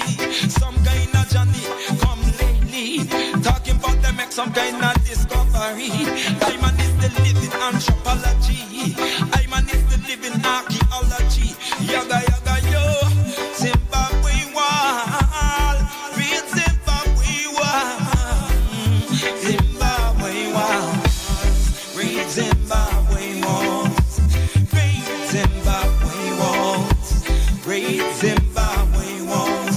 When they built up the Aswan Dam, it was the Western archaeologists' plan to flood with historical Sudanese land, afraid of the glory of the Nubian. Yes, we continue to explore the anciency of ourselves. You know, I've been talking to her sister on the telephone. I'm not so sure what her name is. I just call her Kikongo. Because she has introduced me to the whole notion of the Bakongo culture. And I've been doing my own searching now and looking into it. And the history of the Congo people really is a very serious and ancient history. But I think we have been so wrapped up in European projection of Egypt and Ethiopia that we're not realizing that the continent is not Ethiopia and Egypt. The kingdom of the Congo. And the daughter was telling me about the cosmology of the Bakongo people. And I'm going to bring her into the program. Yeah, my sister, I know you listen to the program, you know. I'm going to bring you in. Because I think this Congo thing is very, very interesting. As a youth, I always like the movies that take you into the Congo, because I feel say Congo has something to do with the whole heap of way. But here it is that the Bakongo people, yes, important. I want to raise the issue now, but without any great depth. And the Congo people are within their own history, have a connection to even ancient Egypt and the Ankh. It's like the Ankh seem to have come out of the Congo culture. So in the next program, and maybe the program to come, I'm going to speak a little bit more about the Congo. Because the Congo archaeological site goes back to 600 years before the Christian era. And it goes back even further. And the Congo language and the Congo principles and the daughter will come in. I think I'm going to bring her in and she's going to share with us her insights into Bakongo. And she has the feeling that until we learn the Congo language, we will never really escape European slavery because of being able to think in a language that is natural. And she's suggesting that the most ancient language on the continent is the language of the Congo people. So the item can check it out themselves still, because there's a whole heap to unlearn and much more to put in. Yes.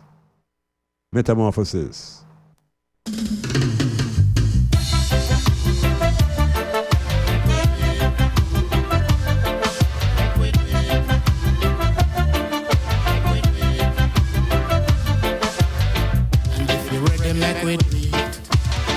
And if you're ready, make we do it. Make we do it for Jah. Rastafari. Make we do it. The roots and culture. And if you're ready, make we do it. Make we do it and make we do it. Make we do it and make we do it.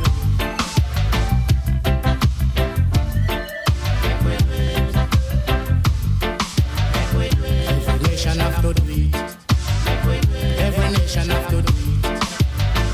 Every nation have to do it. Every nation have to do it. Make them do it, yeah, make them do it. Make them do it, yeah, make them do it. Do it for Jah. Rastafari. Roots and culture. Do it for Jah. Rastafari. I make we do it, I make we do it. I make we do it, I make we do it. And if you're ready, make we do it. And if you're ready, make we do it. And if you're ready, make we do it. And if you're ready, make we do it. I make we do it, I make we do it. I make we do it, I make we do it. I make we do it for Jah. Jah Rastafari.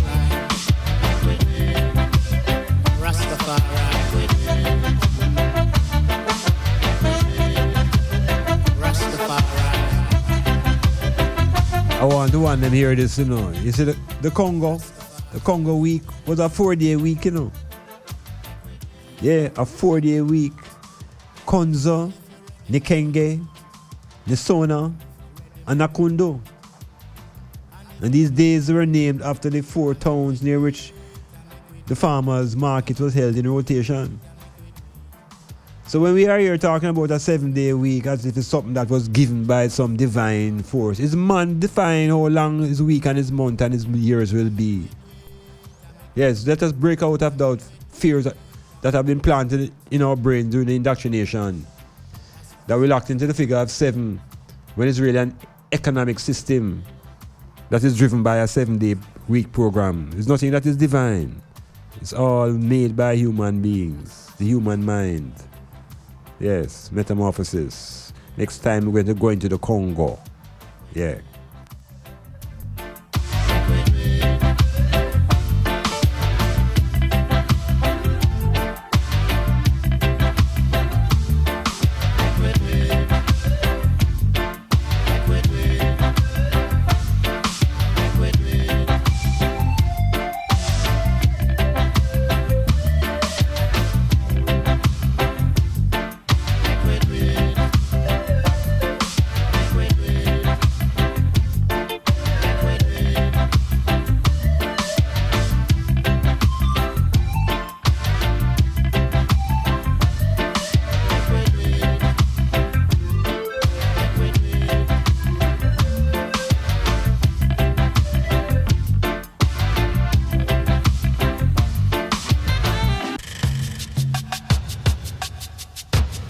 Alongside the mystical villas. Now Blizzard is the man that walking on the coast of and God and after the sea the sky fall. Now stand the ways of sinners. Oh, religion. Boys the light and laugh the land. And live laugh the land that meditate day and night. I do remember that God they are not so. Our man like soldier alongside Billy Mystic say. Step up, Billy Mystic. Tell about religion. If you don't know, Lord, the things that I know. Babylon taking my division. I know, and the Bible says so. You can't come tell about religion. If you don't know, Lord, the things that I know. Babylon taking my division. I know. See, it was you.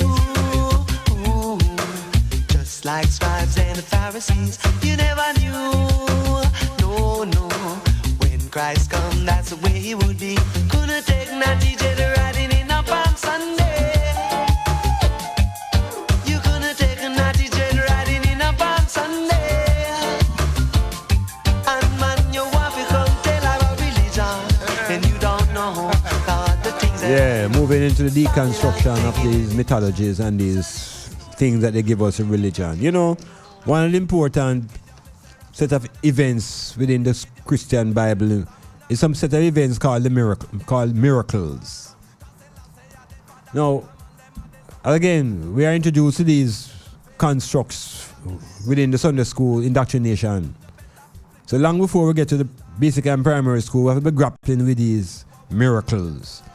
Things that are defying natural physical laws, things that defy physics, chemistry and mathematics, astronomy, defies all the sciences that the senses are conscious of. But we hear about these miracles. And then we are so overwhelmed because there's no explanation. You see, once we can't find the cause for the effect, we say it's a miracle. There's a time when the European didn't know why thunder roll. And they would tell us all kind of foolishness one time. Say, we just live in which part of them say, gotta move all them cheer. And then as the knowledge increased, you realize that it's forces at work in nature that create both lightning and thunder. So as knowledge increase, superstition step aside. So we have to investigate now some of these miracles that we get as little children that we don't dare question. Because questioning those miracles now is the greatest crime you can commit, called blasphemy.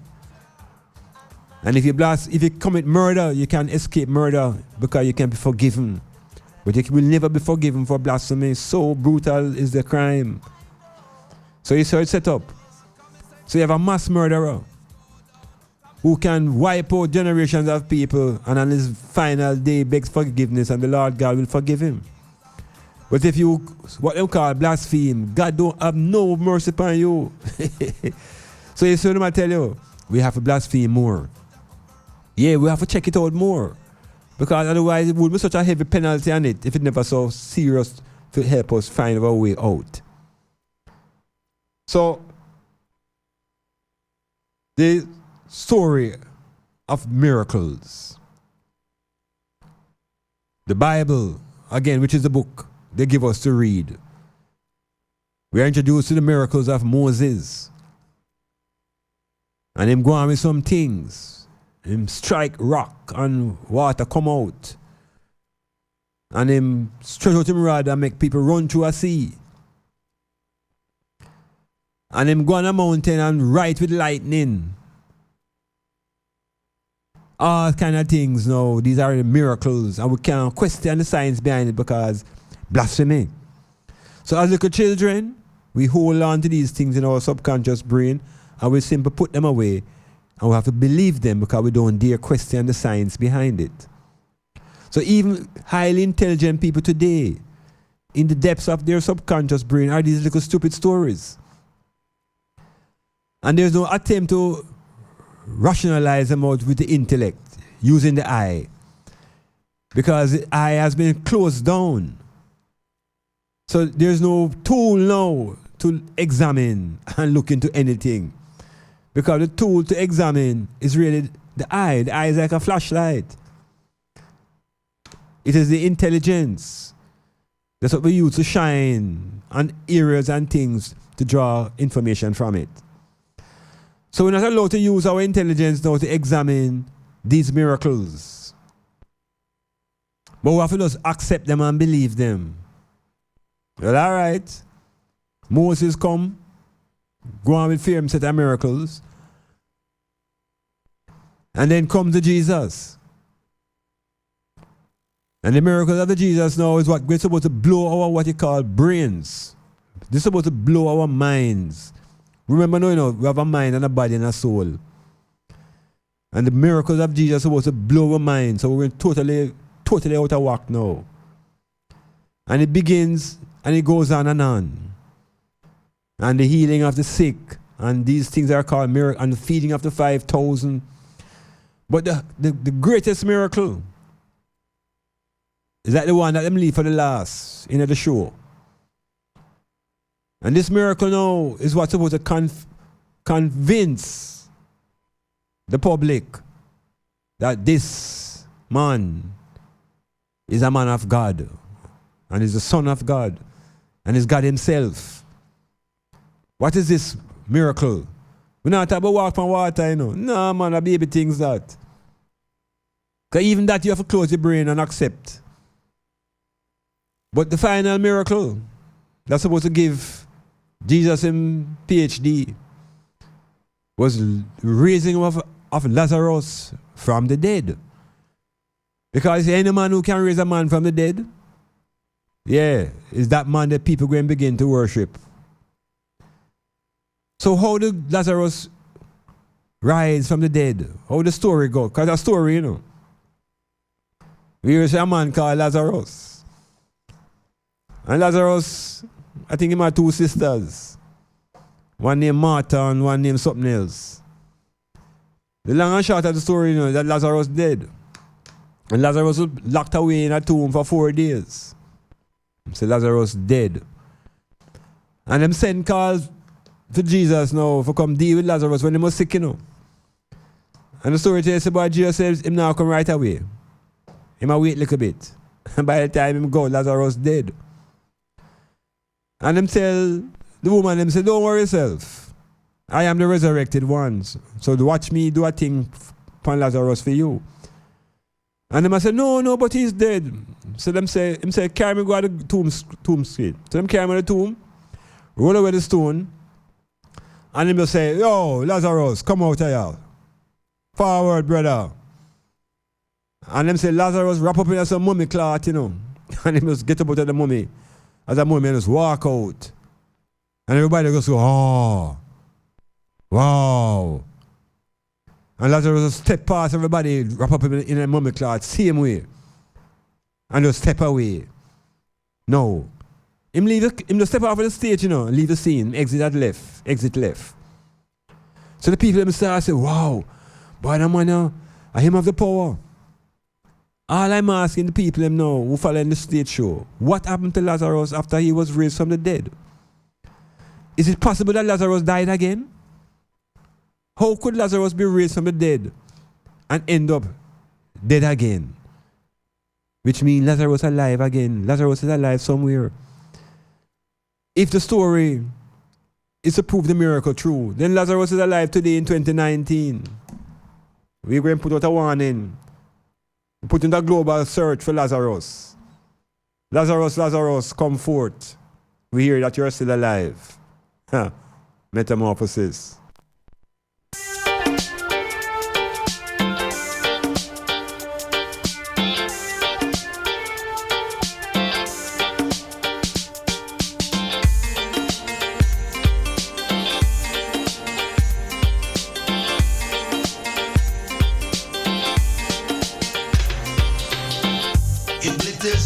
Like a beautiful stream. Hey, hey, it's here in this world and it's reigning supreme. Because of this something that keeps on glittering. Because of this something, so many people are fighting. Knowledge and wisdom will lead us to freedom. Hey, hey, let us seek first the heavenly kingdom.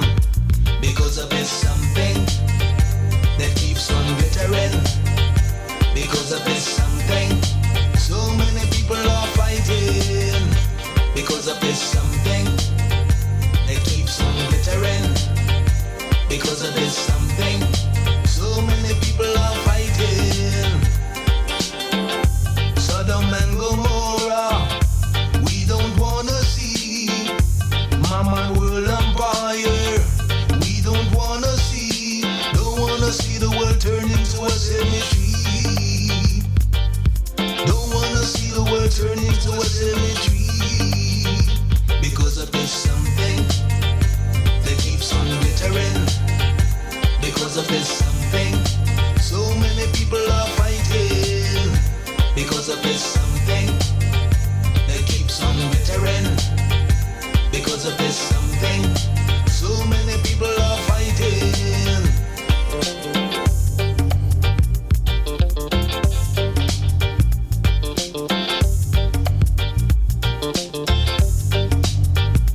Some people fed up, I know it. Long time must be talking about them fed up. I feel it, cause all them people talking about this. Don't wanna see no war, don't wanna see no fighting. Cause them don't wanna see no war, don't wanna see no fighting. So them but I would gonna pie, no, but I would gonna buy. All the ragamuffin who they living in crime. Nobody kill your brother for no nickel nor dime. All the ragamuffin who they living in crime. Nobody kill your brother for no nickel nor dime. Stop fighting and make we all start uniting. Lord of mercy, stop fighting and make we all start uniting. Bumble the bang. Unite, no bother with no fuss, no fight. Unite, no matter if you're black, no white. Unite, you know that the time is right. Unite, no bother with no fuss, no fight. Unite, unite, unite, unite. You know that the time is right. Unite, unite.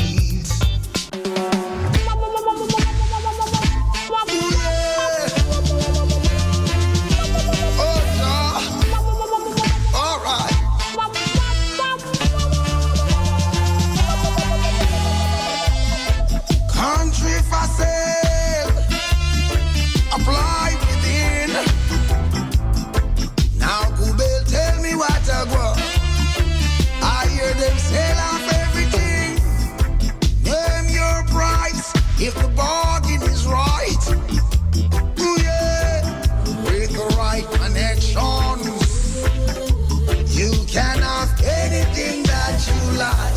Ooh yeah, alright then, you can have anything. Everyone I say look, say look. Sell out, sell out.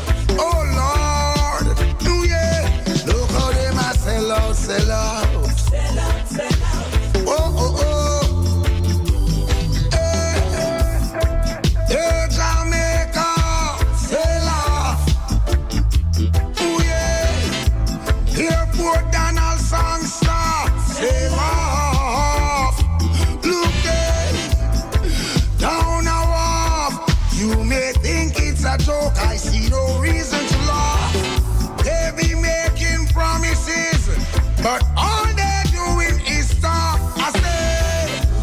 the right connections, you can have anything that you like. Ooh, yeah. Alright then. You can have anything. Everyone I say look, say look. Sell out, sell out. Oh Lord. Ooh, yeah. Look how they must sell out, sell out. Sell out, sell out. Oh, oh, oh. Hey. Turn your backs on your neighbor in moments of need. Lord, you put your personal favor and your economic greed before the needs of the nation that you have pledged to serve and uphold. Oh, cause they don't have to answer. They're the ones who wrote the laws. Misappropriation of public funds for your fancy house and cars. Lavish trips you take while taxpayers tax you break. Oh, the price we pay to live. This is economic sacrilege. Country for Yes, we're moving into the final 15 minutes of the metamorphosis, and so the attention is turned into the country, our local situation. Over the weekend, we had a tremendous battle in the realm of politics, where one party ended up with an internal struggle for leadership. And at the end of the contest, the incumbent was declared the winner.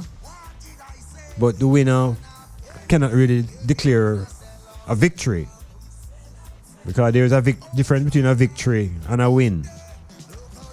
And in this situation, the incumbent won by 76 votes, which suggests that the party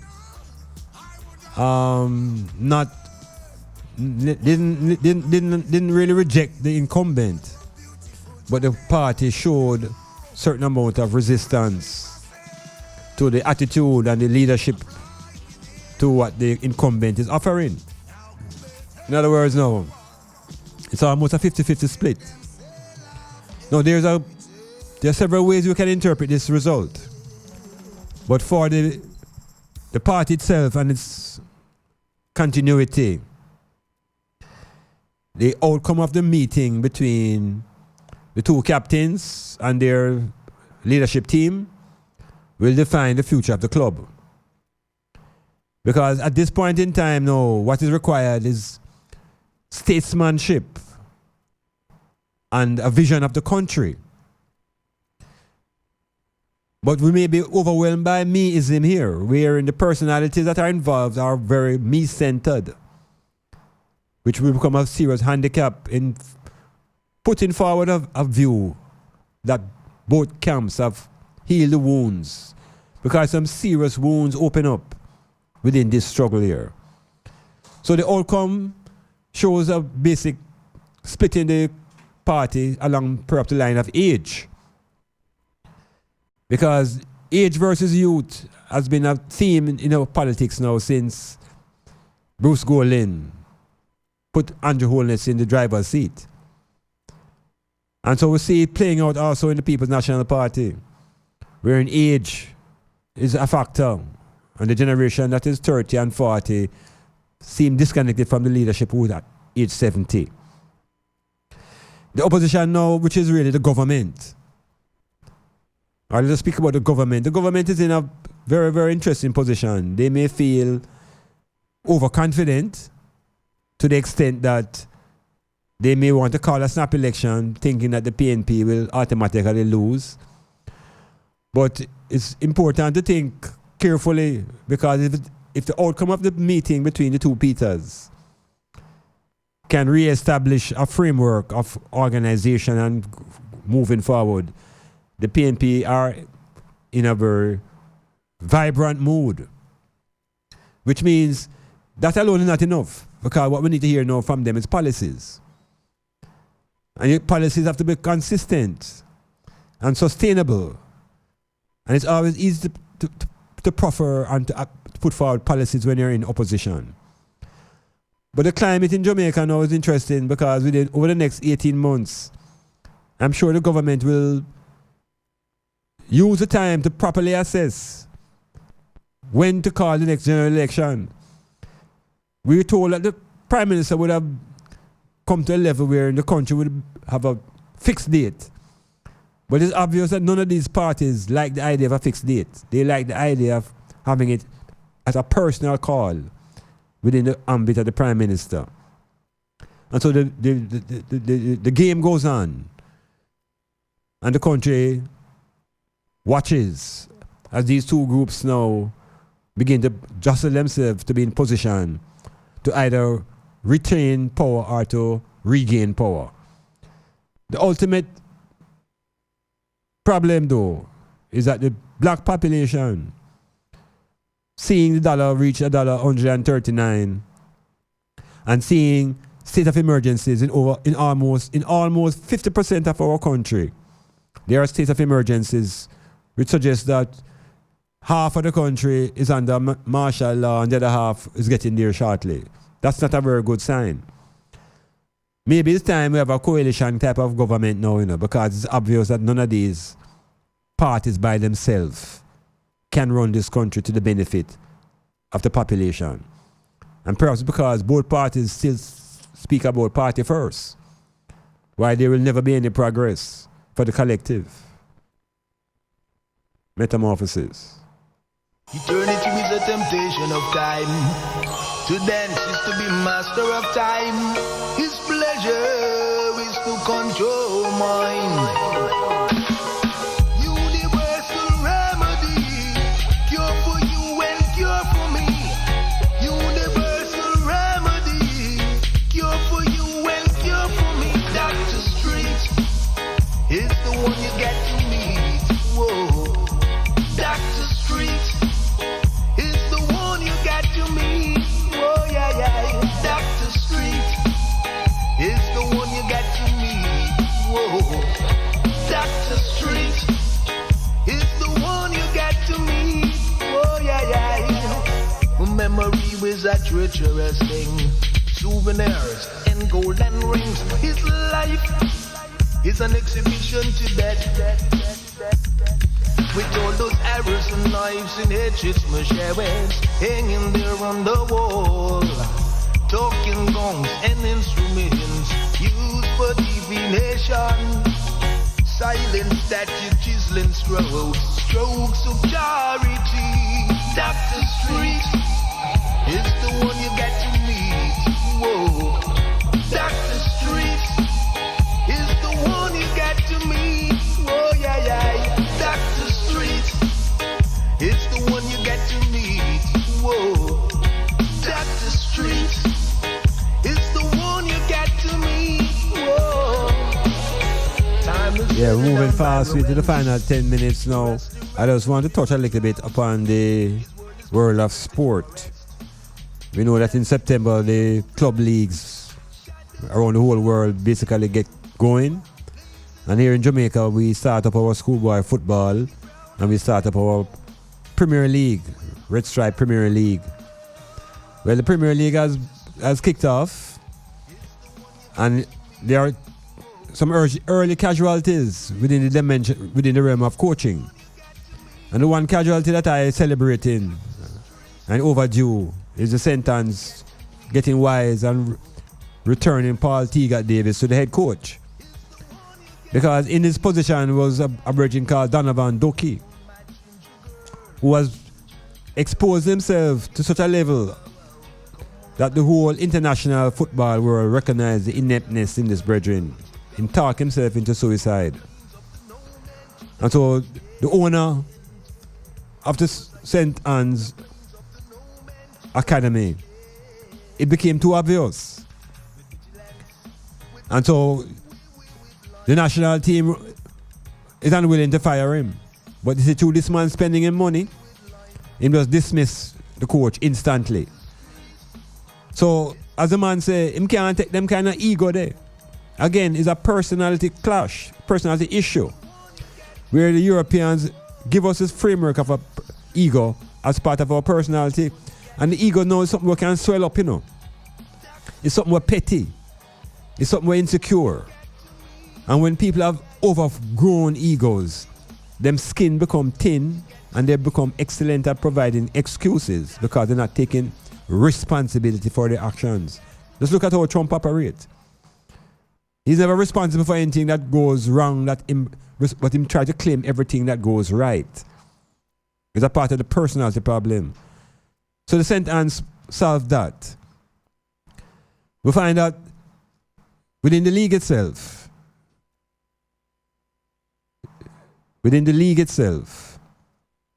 the new teams from Kingston and St. Andrew and Clarendon have started out quite well. So the football in central Jamaica, Kingston and St. Andrew, is strong.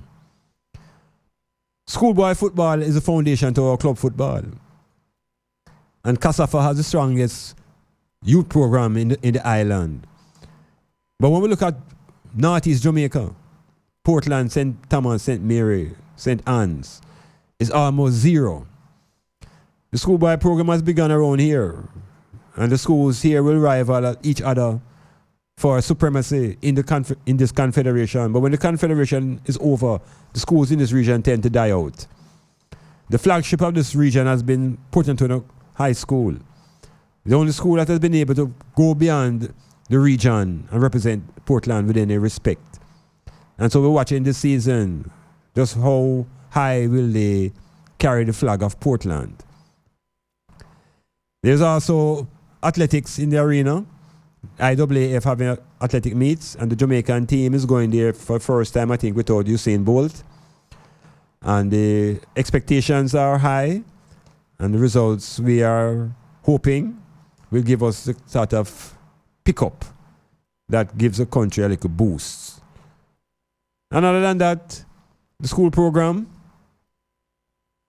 is up and running, and we hope that ISA, which is a governing body, will make some conscious decisions. I also want ISA, as a part of the Ministry of Education, I want the public pay attention to the principals who run ISA now, Because these principals are getting involved in a whole heap of sporting activities that are generating millions of dollars. And so I begin to wonder and hope that the corruption in the Ministry of Education don't filter down to the principals into ISA. Because enough money is there. Enough money runs through ISA and run through the principal's hands, and the level of corruption in the ministry casts a cloud over everything the principals are involved in. Yeah, I said that now. We want to check out ISA money and them champs money there and them football money there, where them really go. And do the principal lives change according to how them move up within the ranks of ISA.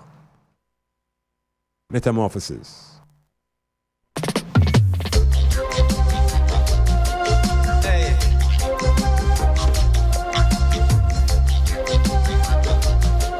Hey. Me now watch no face, beg no more pardon.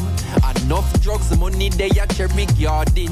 Enough individual society applauding. You can ask anybody where them get them starting. But enough politician take a donation. So enough criminal will never see a station.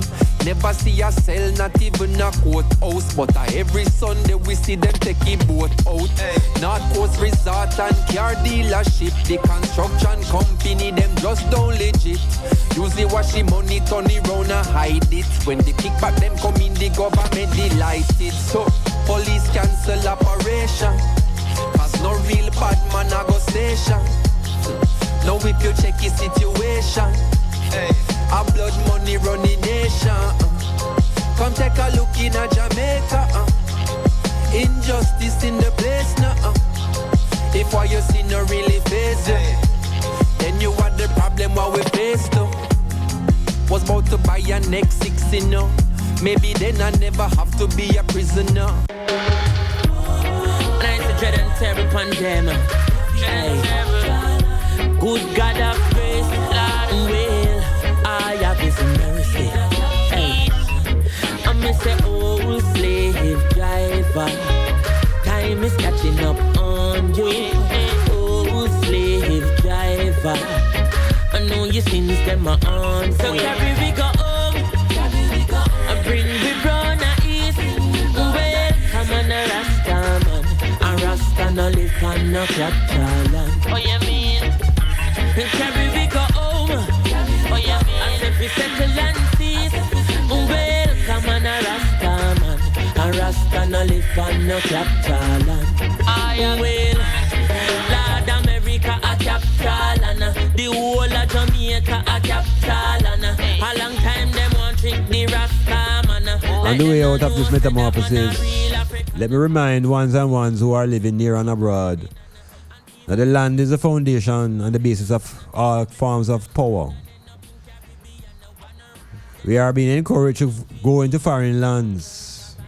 Visas are being extended to us and we are being encouraged to go and take up domicile in foreign lands. And I'm saying to the IDMs, ones and ones of who are indigenous to this land and living in foreign, is this your time to reclaim your land? Yes, reclaim your land. Everybody who is a part of an island or whatever you want to call it, coming as an immigrant into the place called America, it is time for you to reclaim a piece of that land. Own it. Because the Trump administration and the Boris Johnson experience with the Brexit, all of this is going to fall out and drop on the head of black people. So rather than being kicked out of the Mandem country, why don't you use some of the resources and purchase a piece of your homeland? Yeah, because the aliens, the foreigners are here buying it up left, right and center. Running from all sort of effects of global warming and the destruction of the environment. And they're searching for islands and places that them can hide. The islands are not really so safe anymore because the mother nature is in her reaction to the behavior of human beings here. We have the experience of Dorian. We see what has happened in the Bahamas. And we see what's happening in North America. And we see the American president getting up and claiming that people who in Bahamas don't just try come to America so. He said Bahamas full of criminals and drug pushers. And him don't want them coming to America on any humanitarian reason. So listen to me, I and I. Everybody looking to America as a solution and America running everybody out. Let us focus on our homelands. And the biggest land we can focus on is the continent. That's where we must focus on. So it's very disturbing when we see what is causing the struggle in Southern Africa with black people against black people. We see what's happening in Hong Kong. Now we see American flags come out during the protests in Hong Kong. So the United States is behind a whole heap of things that are causing disturbance in the world. So let us not be naive. Let us be conscious of our own identity, be conscious of our personality, and be conscious of our culture, our homeland, and our family systems. Make us think, and believe less, and think more.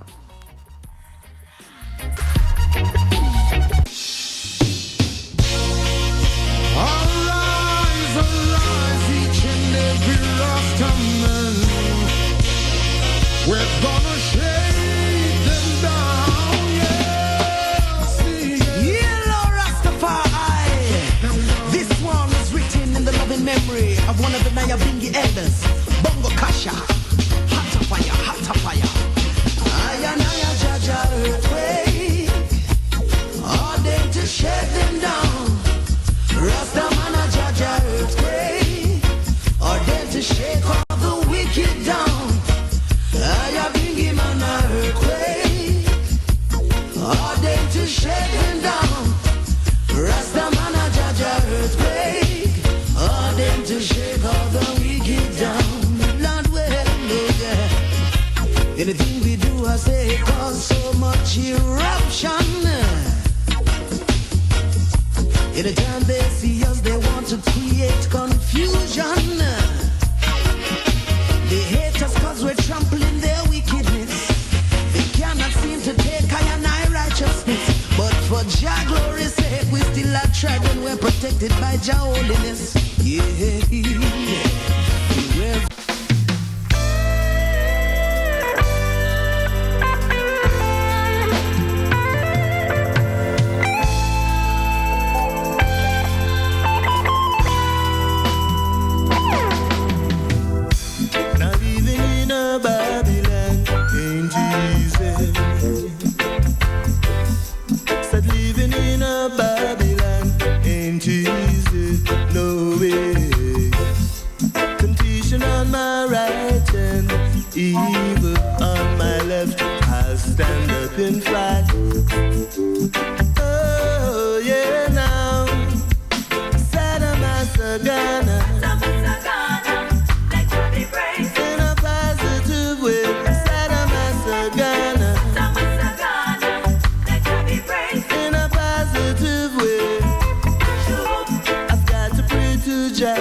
have some mercy. Have some mercy. To keep me safe and guide me to travel on my way. Temptation is so strong, but I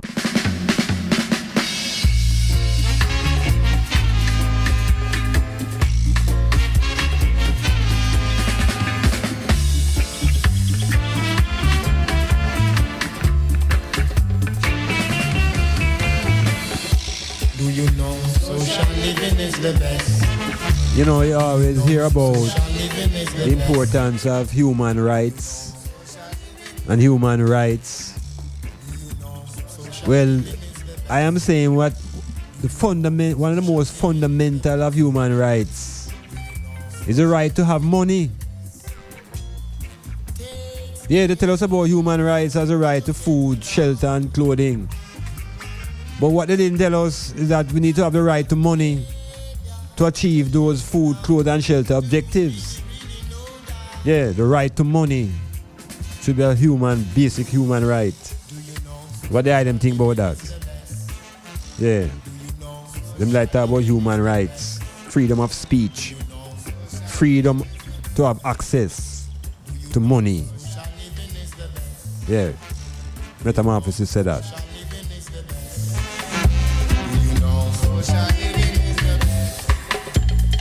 Live good to right, no fight, uptight. Live good to right, no fight, uptight. Do you really, really know that?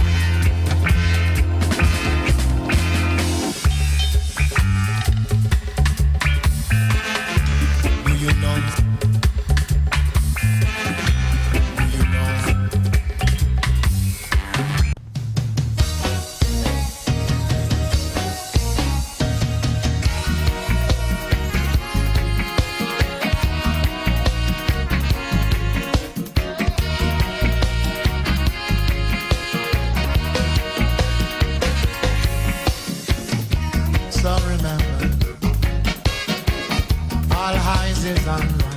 Yes, remember, September 11th, 29, All Eyes on Rasta, Ethiopia New Year celebration. For ones and ones who don't know, the Ethiopia calendar is 7 years different in timing than what's going on here in Jamaica. So, Rastafari, Ethiopians, we celebrate their New Year's, September 11th. For those who don't know, and for those who know. Yes. So it go. There's some little girls and boys in the ring. Sha-la-la-la-la. Want some understanding, deep understanding about Rasta. Rasta no fire but Rasta. Rasta no hate Rasta. Rasta no fight Rasta. I love Rasta.